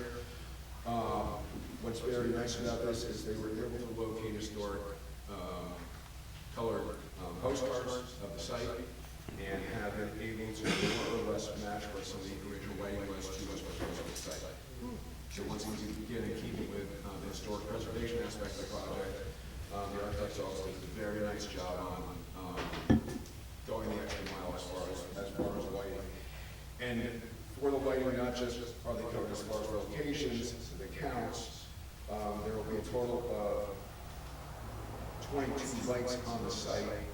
Most of them are basically under the locations are just under the porch ceiling. A few places basically to help demarcate where you're going to be walking and things like that. Security lights towards the back. What's nice about the plan also is that there's illustrations of each type of light, just like we have as far as the plans. The last thing I want to show that's new is the architect's office did a very nice job of putting together site photos with a key map. The key map is overlaid on Don River survey, and this is basically actual site photos, and the sheet here, the survey sheet shows what direction photos is taken here slowly. So if you kind of compare this sheet to the prior sheet as far as landscaping, associates that with the lighting, and look at the site plan, you get a better feeling for how the project is really clean up what is currently in place on the site. And really be able to bring back the product to its former glory. The remaining sheets, which I will flip through unless I want to, are the 4 sheets that have been presented to you before. Each of the elevations, front, group side, rear, facing side of the building, or facing side of the building, I'll call it. And then that's followed by a floor plan, which is the last sheet of the first floor of the building, which includes the commercial space. I think the most important thing is you're not going to have any weddings here, are you?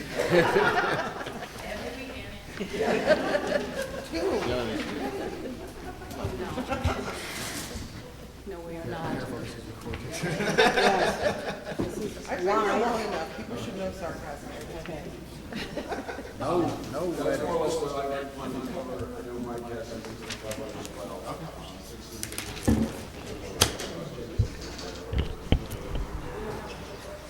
I just have a couple of housekeeping you may recall that we circulated the notice of intent to serve at lead agencies of all the documents. I have that affidavit of service of mailing for the board there. That's the original. And then I have one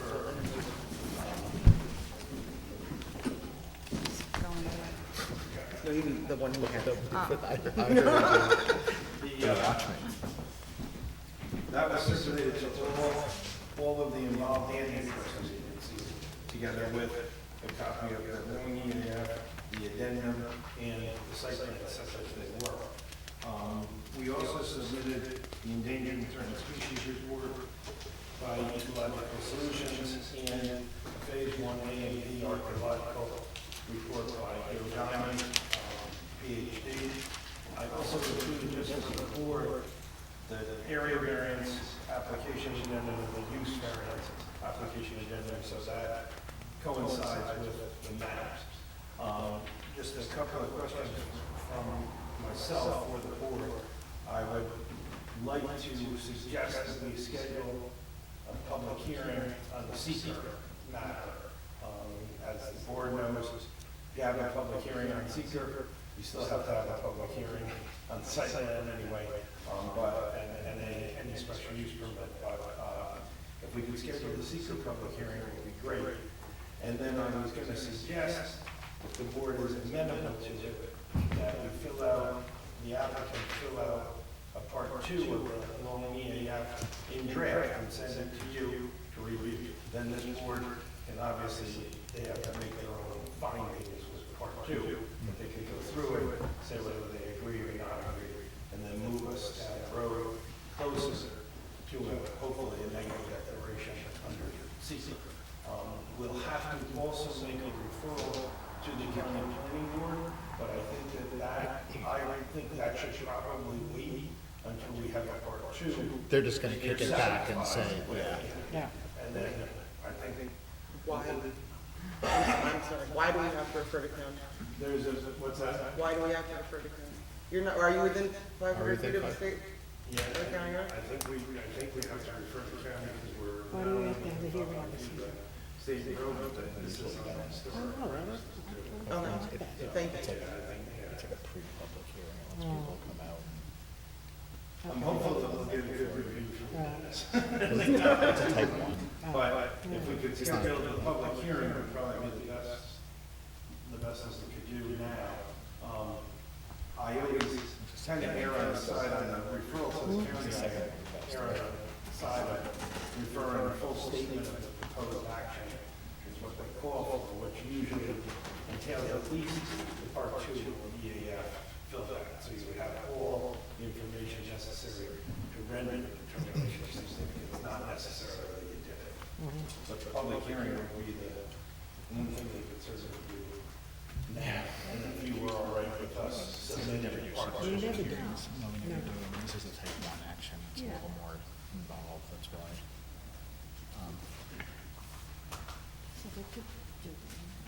Yeah, there's no. How long after the close of the public hearing for the seeker do they have to make the determination? Do you know? They have as long as they want, because we would waive any time. What I usually do, especially with, I think Shandaken's seen it before, and I would certainly ask Ben Gailey first, when you get to the end of that public hearing, part 2 of the EAF is then completed, I always suggest that the board wants me to draft a negative declaration, I will, put it in Word format, let Ben look at it, let you look at it, and the board can change it in the way that they want. And the case law has held many, many times, but it doesn't matter if the applicant drafts the first incantation, as long as the board reviews it, reads it, and then adopts it in their own manner. You have absolutely done that in the past. Yes, no, we have, and Olivia appreciates that Yeah, that would- very much. It takes a lot of work for the board.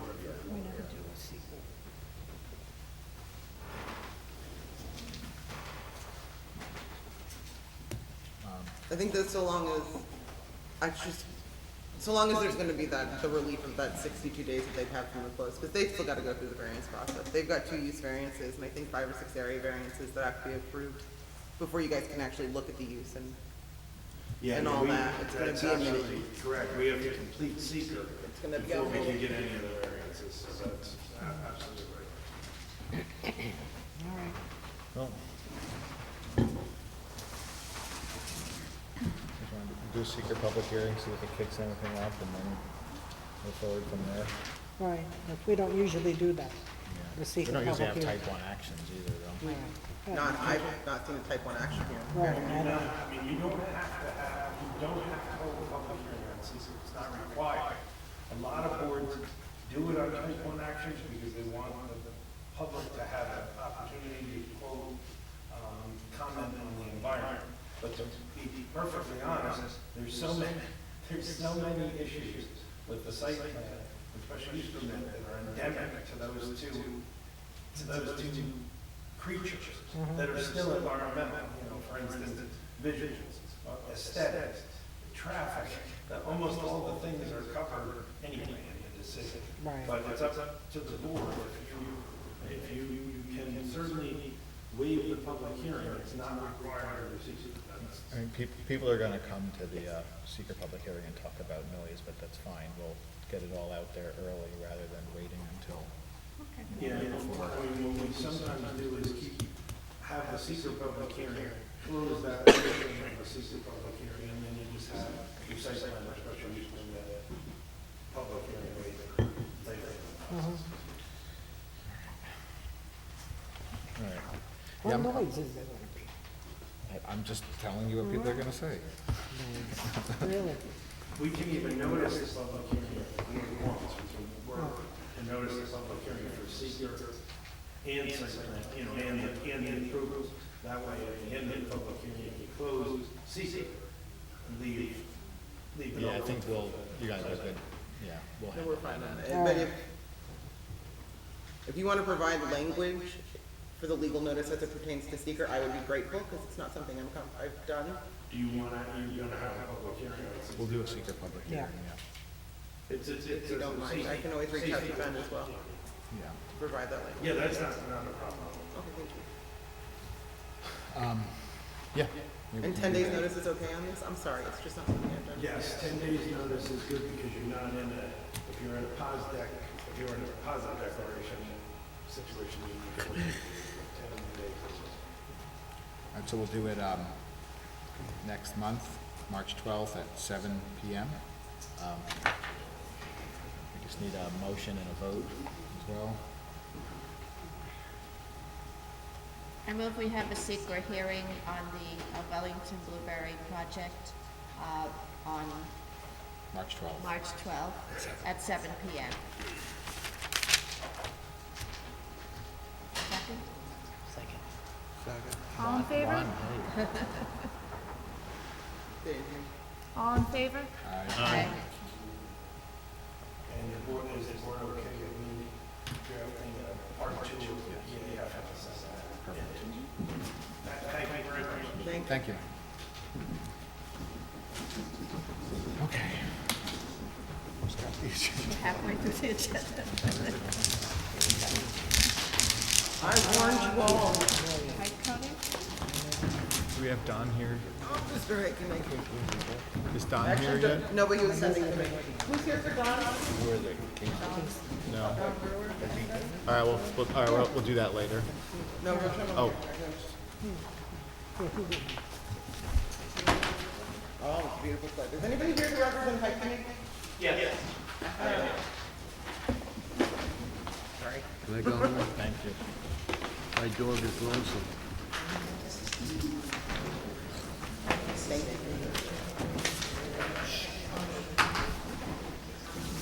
Yes, if you have no further business with us, do not feel compelled to stay. We're gonna be here a long time.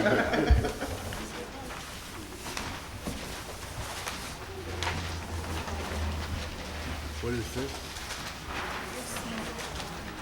This is a subdivision. Oh, yeah, now I remember. Just because they didn't have any frontage, they got a variance. That was approved. This is new. The same lot, new something. I don't know what. Oh, this is totally, It's just you do slightly different configuration of the two lots. We have two last time, there's two now. Okay, so a lot. As soon as we got the approval from you guys, the client changed his mind and decided he wanted to move the lot. So this is a lot line adjustment. Yeah, well. It can't be, it's gotta be a re-subdivision, you gotta treat it like a subdivision. Yeah. You guys never signed the map as never filed, even though you gave final approval for the last application. We have to do this So over again. this is Okay. a revision of what you approved before. As far as impact goes and secret goes, we've still got two lots. That's what you approved before, that's what the public hearing addressed. So, Can you talk us through what's different from what we saw last time? by the way, my name is Colin Houston, I'm also a licensed surveyor. Don's got family emergency situations. I'm sorry, Colin, what was your last name? Thank you. Like the street.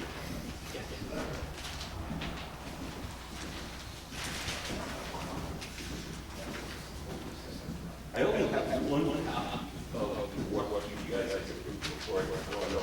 That's fine. Show you. And this is a little bit smaller version. They had a lot line going through here. I guess the client decided that he wanted, it was a straight line from here up to here. The client decided So he just wanted all moved it below the right of way. in this back part. But you guys approved before 2 lots, we're still doing 2 lots. It's just slightly different acreage and slightly different. Is this road existing? Yes. So this lot is now including the road where it didn't before? Here. So this guy wanted to own It was actually the road. Yeah, there is. Kind of went down the Now center of the it, road. now it goes below this. And now it's just all this Oh, person's just this problem. part of it is different, okay. So this lot owns the road now, is that what you're saying? As they did before, the lot line, the change is, if it went straight through here before. Yeah, you just showed And me that. so this now puts this section of the road that is a deeded right away and is noted on the map here that. To this lot? Yeah, it's all Yeah. included. All right. That's the only change. Is there a house on this lot? No. So he can build a house wherever he wants? Right, as he could before when you guys approved the first iteration before the client changed his mind. Whatever. Yeah. All right. Look good? Yeah. It looks good. Yeah. Looks good. All right, public hearing? Is there, since there was a public hearing that was held on this before, and substantially, it doesn't seem like it's We changed. never got to it. Yeah, we never For did. whatever reason, that was the night that you and I weren't here, and the board approved it without a public hearing. It would be wildly appropriate if you. Well, we can't do that again. But It was sad, it was probably rather good. It was sad. Sam did. Listen, It was it's not sad. here to defend himself. You cashed in your little ticket. But sure. He'll be president now. That makes it- that's bad news. All right, That's what we do at Rotary. public hearing, Public here, March 12th, March 12th, another one. 7:15. Liz just never wants me to see my kid. It's fine, keep going. 7:15, March 12th. It's probably not going to have 2 public hearings before you, so, Yeah. Yeah. all right. I just came from Hurley.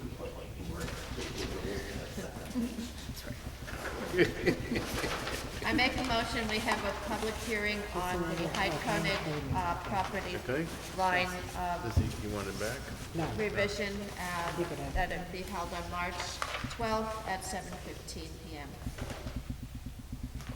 Second? Second. All in favor? Aye.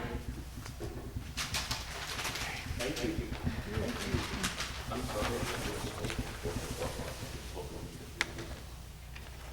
There was a public hearing on the variance, but not on the actual subdivision. I would never contradict them. Never, ever. I'm actually, I've had my own,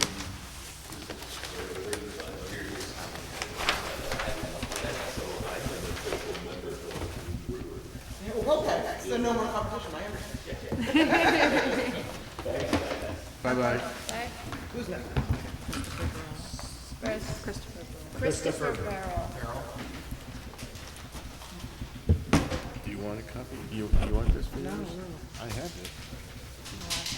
There's so many we don't need. All right, I guess a complaint was lodged at the property that I rent from Howard, that I was using as a commercial venue, which obviously I'm not. And then a secondary problem which was thrown to me was that trucks have been coming to the property, which they're not meant to do, they're not contracted by me, and I'm trying to put steps in place to stop that from happening. I hear that one pulled into town hall, and obviously I contacted the logistics company and said that shouldn't happen.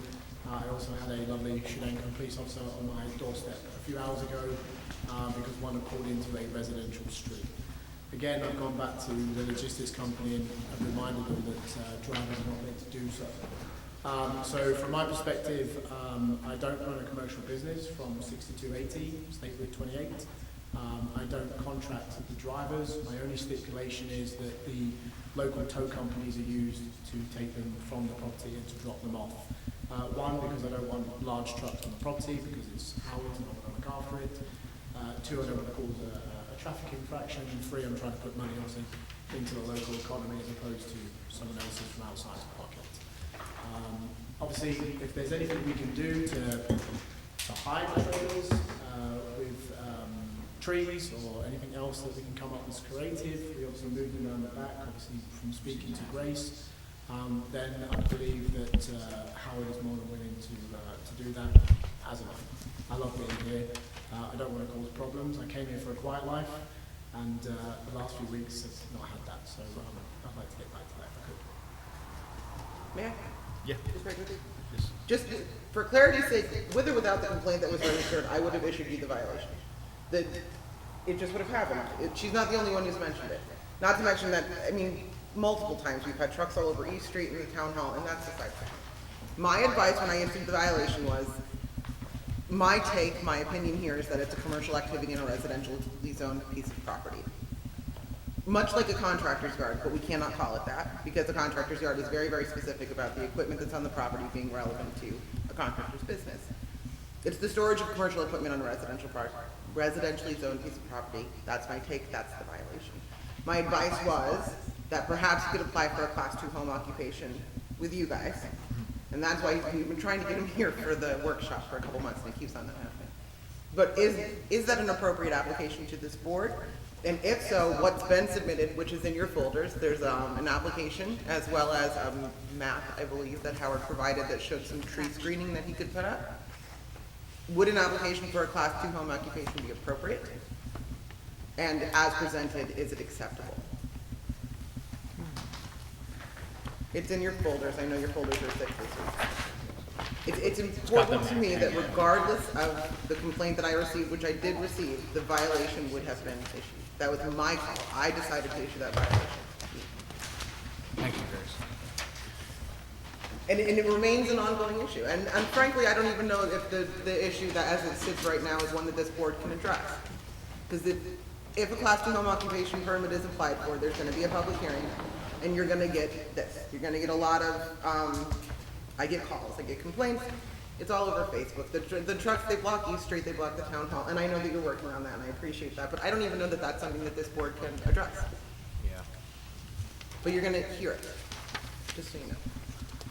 My concern was that that's actually two businesses on one piece of property, which we know in Shandaken is not allowed. Because it's one business that he's renting the house, Howard. Well, that's not a commercial use, not by our code's definition of commercial use. And then the lights, but if we could, I don't know if we could use a garage. I thought, doesn't that mean that whatever is being produced in the house? No, Class 1 is in the house. Class 2 is outside the home. All right. I spent a lot of time with this, and it was the only thing that I could find that It's the only thing that's even close. that I could get him to a place where perhaps it was possible. All right. Without this board's interpretation, it doesn't feel appropriate to have them go through the process if you guys are gonna want something more than what they've All provided. right, but if you want to propose a tree screening here in the back, where they are now, I know that you put them behind there. What about the other side? I mean, you wouldn't see them coming from the other direction? Me and Howard did chat about that, and we did say that if required off the sunroom, I suppose if you're looking at property on the left-hand The side, sunroom, yeah. we could put trees out to that large tree that's dead, but we don't want to cut it down because it's sometimes blooms. So we could do that as well. Again, I don't have a business registered at that address. My business is a New Jersey business.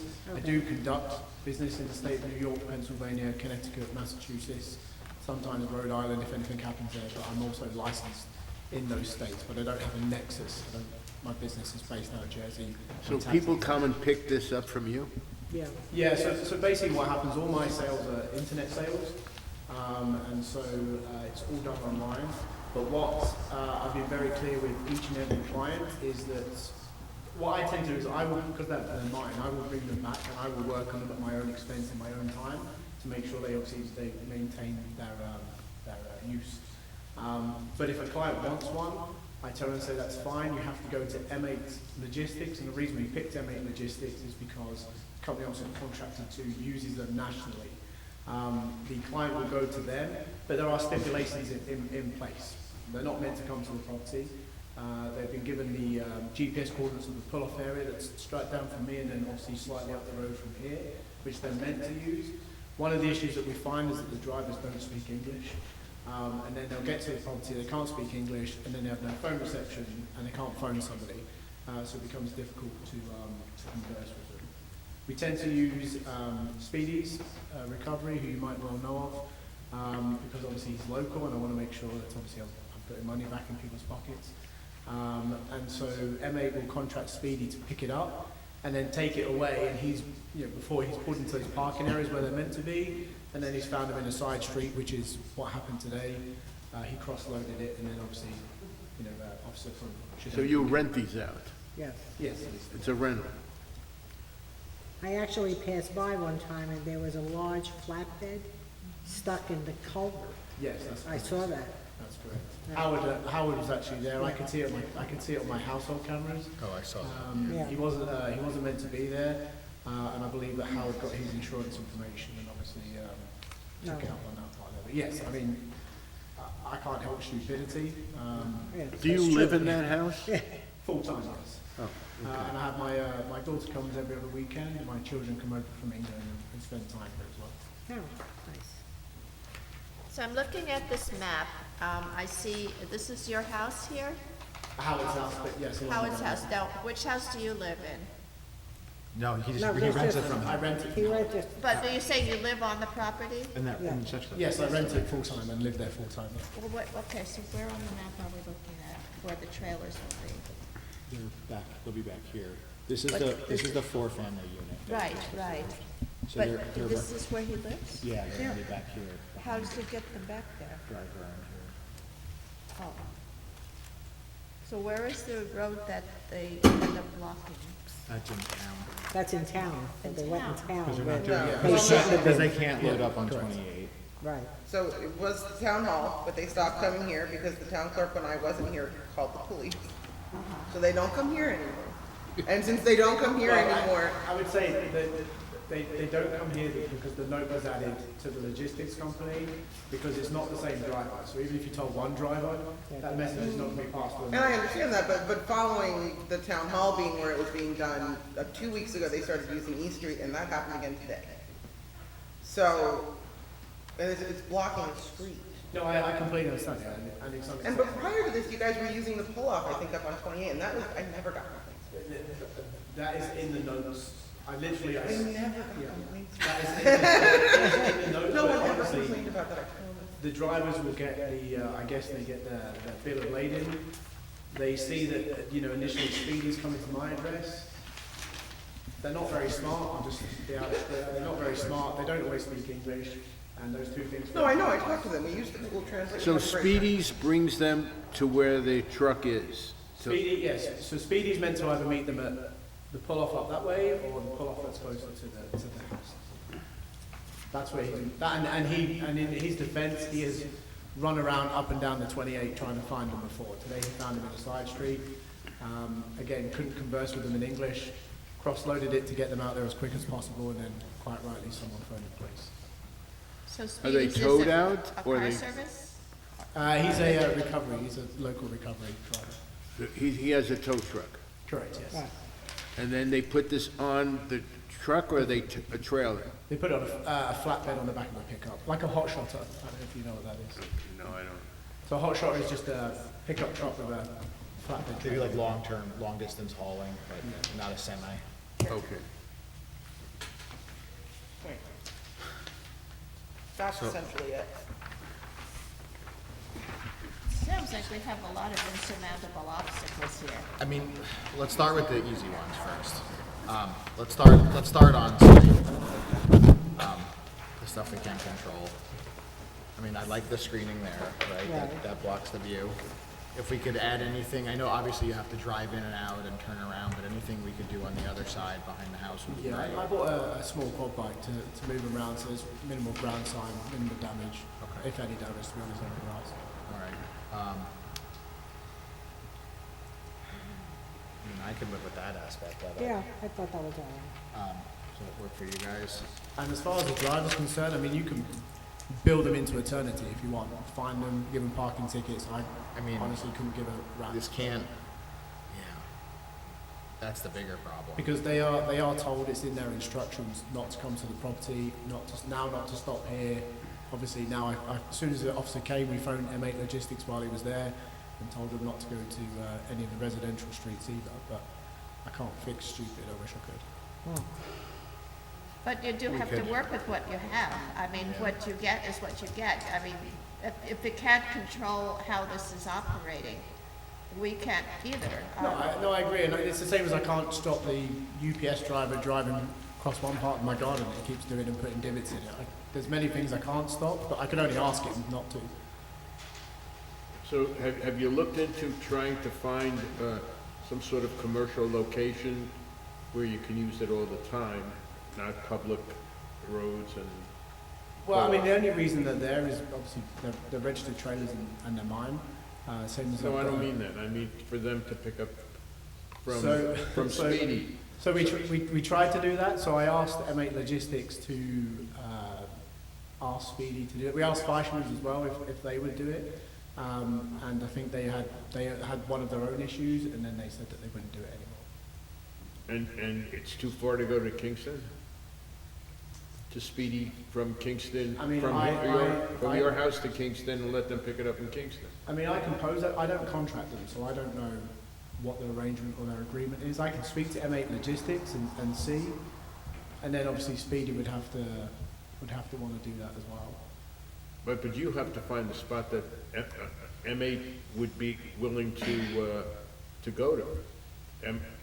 Well, I mean, Or I can't. will like a reliably commercial, go yeah. to. Yeah, Like a commercial yeah. spot. That's the problem. They have two pull-off spots, and as Ray said, when they used the one up there, there was no complaint. What is it? There's no address, so they can't punch into? Well, we gave them GPS? I went there and gave No, them I'm sure you did. 10-figure GPS. Oh, you're using the road pull-offs? The pull-off, yeah. Yeah, The that's- pull-off just west of here. Yeah. Yeah, and then there's one just So why doesn't that work? No, they just don't find it for some reason. Well, this happens a lot in terms of the people that take cars to different cities. Yeah. So Somehow they find spaces. I don't know. So let's work on, Even in the work I do, I pull up knowing if I work in the city, I pull up knowing full well I'm going to get a ticket. It's just it's an annoyance, but. So starting with the site itself, are we okay with the class 2 home occupation with this level of screening and then allowing him to keep the stuff behind? I would say with the caveat that the stuff has to stay behind the house. If your business is expanding, and more power to you if it is, you need to find another spot though. You can't. I mean, I've done everything I can to get rid of them. I think there's 8 there. No, I noticed there were I mean, that's, that's good. They're gone, you're making money. Yeah, I don't want them to be. I want them to be out. Yeah, yeah, no, they're not doing it. But if, you can't let inventory get to a point when it's gonna spill out past behind the house. Does that make sense? Completely understood. Okay. And then, for the other aspect of it, what do you guys think about issuing this for like a year? Is that too long to solve this delivery problem? Is there too many, I'm not dealing with the No, that's side not. of it. And You then all if- can ask him to come back And then in a year, Yeah. you have to come back and renew this, and if you've solved the delivery headache by then, and people, you've got them reliably coming to not other people's yards and ditches and whatever else is happening, then you say carry on, and if not, then we're gonna. Okay. And, I mean, Listen, I'm in construction, I understand, I've had deliveries in snowbanks, leaned against neighbors' cars, but it comes back to me at the end. Yeah, no, I understand, but I Sorry, mean, your car is scratched. I don't, you can chat with Speedy, I don't physically contract these people. I know freight drivers are terrible. Yeah, I don't contract them, I don't pay them, Yeah. you know, I just. You don't pay Speedy either? No. That's what I said, I turned around to M8 Logistics and said they have to use local tow drivers to pick them up. That was my only stipulation. I have not come outside of 9 a.m. to 5 p.m. Not have the lights on. You know, I think we can to keep it quiet. And Speedy's normally on site for like 10 minutes, maximum. Sometimes he has a cup of tea, coffee. So have we had complaints about the trailers on the site? Yes. Yes, Yeah. And the reason for the complaints is what? visual. That they see them? Well, he's moved them, since then, he's moved them all behind the house. Yeah, I saw that. How many are there? There's 8 there right now. 8, so they fit behind the house without a problem, and that's not as much of a visual issue? I don't know if it's without problems, I haven't had an update on that, but I've also. No, when the initial complaint came in, we spoke, moved everything behind you. Beautiful. Less complaints after that. And that's when we started working towards the goal of this class, is this class 2 home occupation permit appropriate? Can it be approved so that we I can think we can live with that. Yeah. put this to bed, for lack of a better thing? So a little more, just, Few more trees. Few more trees there. And then, do you want, and we'll put them off the side of the sunroom as well, out to the big tree, and then that way there's no way going along that road you can ever see behind that. Perfect. Does this require public input? Yeah, it absolutely does, Okay. yeah. We want to have him come back with the appropriate site plan. You can come back March 12th with what they're asking for. Yep. And then they can, if they're happy with it, they can schedule the public hearing for April. Speak with Howard tomorrow. Okay. Sound good? Yeah. Thank you for your time, everyone. I promise I'm not evil. Well, now she wants everybody to love her. Victor Fauci. You can't have everybody love you. Yes. we Oh, I love don't need that. Trust me, please.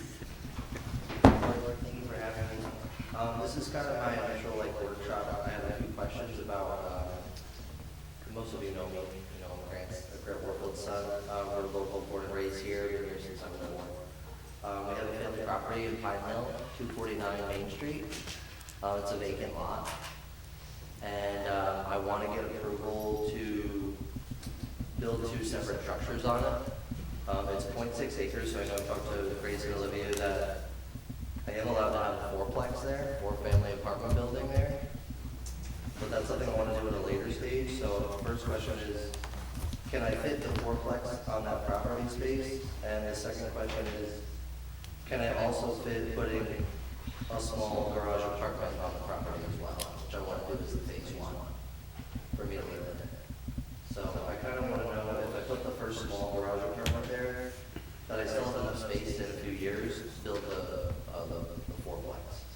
Do you How have big the is the dimensions of the I have property? the dimensions of both buildings, and I have our plot on Ulster County parcels.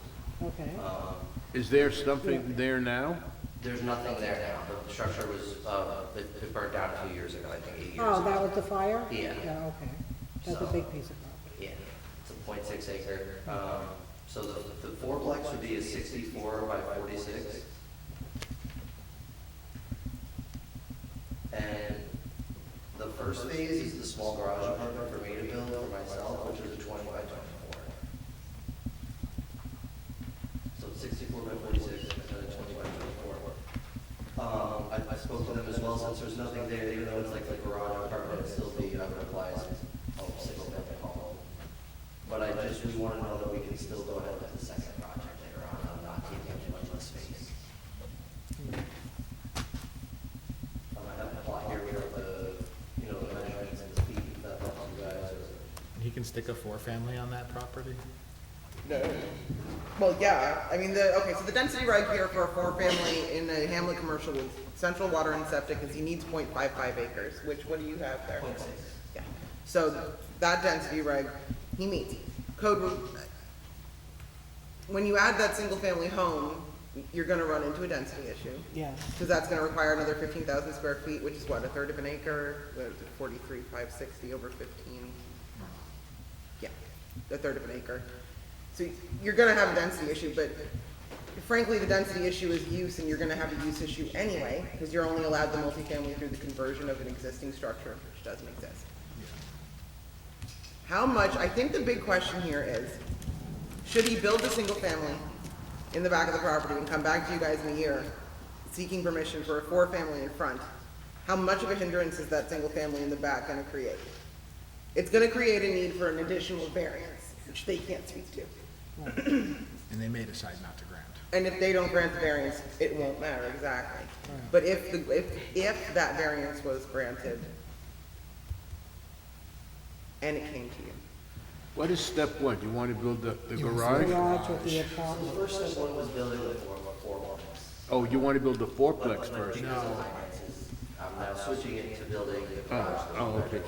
So first step one is the garage, and step two would be the fourplex. But we want to know that building the small apartment isn't going to stop us from building the fourplex later on.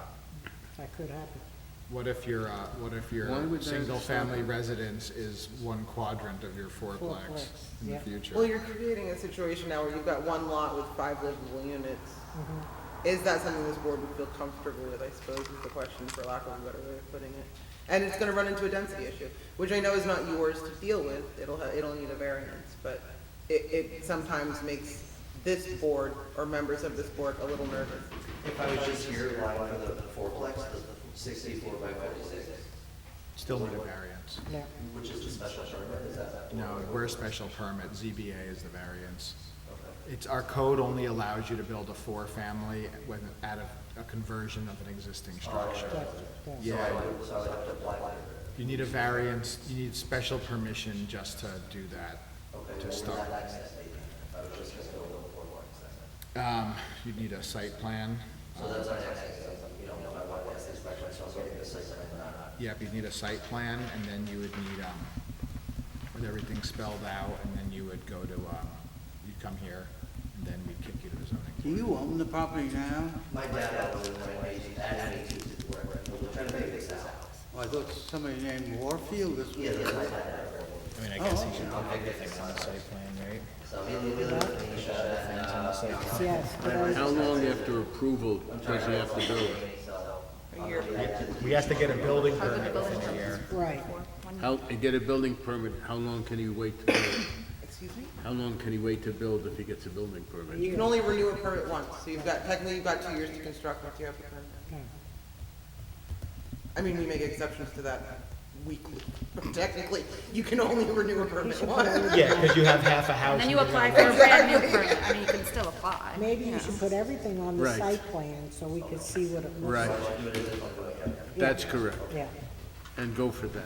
and see then what we'll go happens. from there. and And see so as long as I have my survey, updated survey with my name on it, and the site plan, and the floodplain, the building application, just special permit. There's gonna be screening, and so, even this process is not an insignificant cost, just getting through here. Right.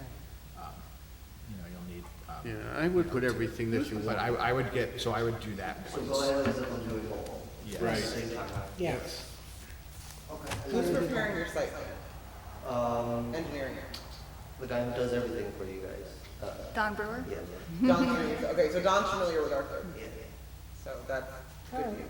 So is there anything else I need to know besides getting that survey and site plan done? Site plan checklist in here. It's It'll part be of the on your application. application. Yeah, go down it, item by item, make sure they're all answered. And again, if I just was doing the single family home, I really wouldn't have to ask any questions to do much. If it was a single-family home, you wouldn't even be here. Right. You could just go get a building permit and off to the races. All right, is there anything else I need to know? Not that I know of at the moment. Even if you build, even if It'll you come build a up. single-family home, you can put single-family home and a separate garage. Yeah. Right. You could do So that. you could come in and just build the garage first and wait a little while till your funds were more, and then build a single-family home. You're welcome. Thank you. Run LLC, last one. Bull Run. I warned you. And you're the last one, so we're all excited. She lost her voice. That's all. Been here so long. This is my voice, I'm not sure if I can pull this off, I'll send Angel up here. We can hear. I'm Gigi Louisa, one of the owners with Angel, Marlena, and one owner who's not present, and Robertson, who own Bel Air Lodge, which sits behind the community center. We had one cabin on site, that was a two-bedroom cabin. We renovated, we've been going for 3 years, we've renovated each of the cabins, they were all in pretty darn good shape, they were very good shape, not bad. But this cabin in particular had a fire.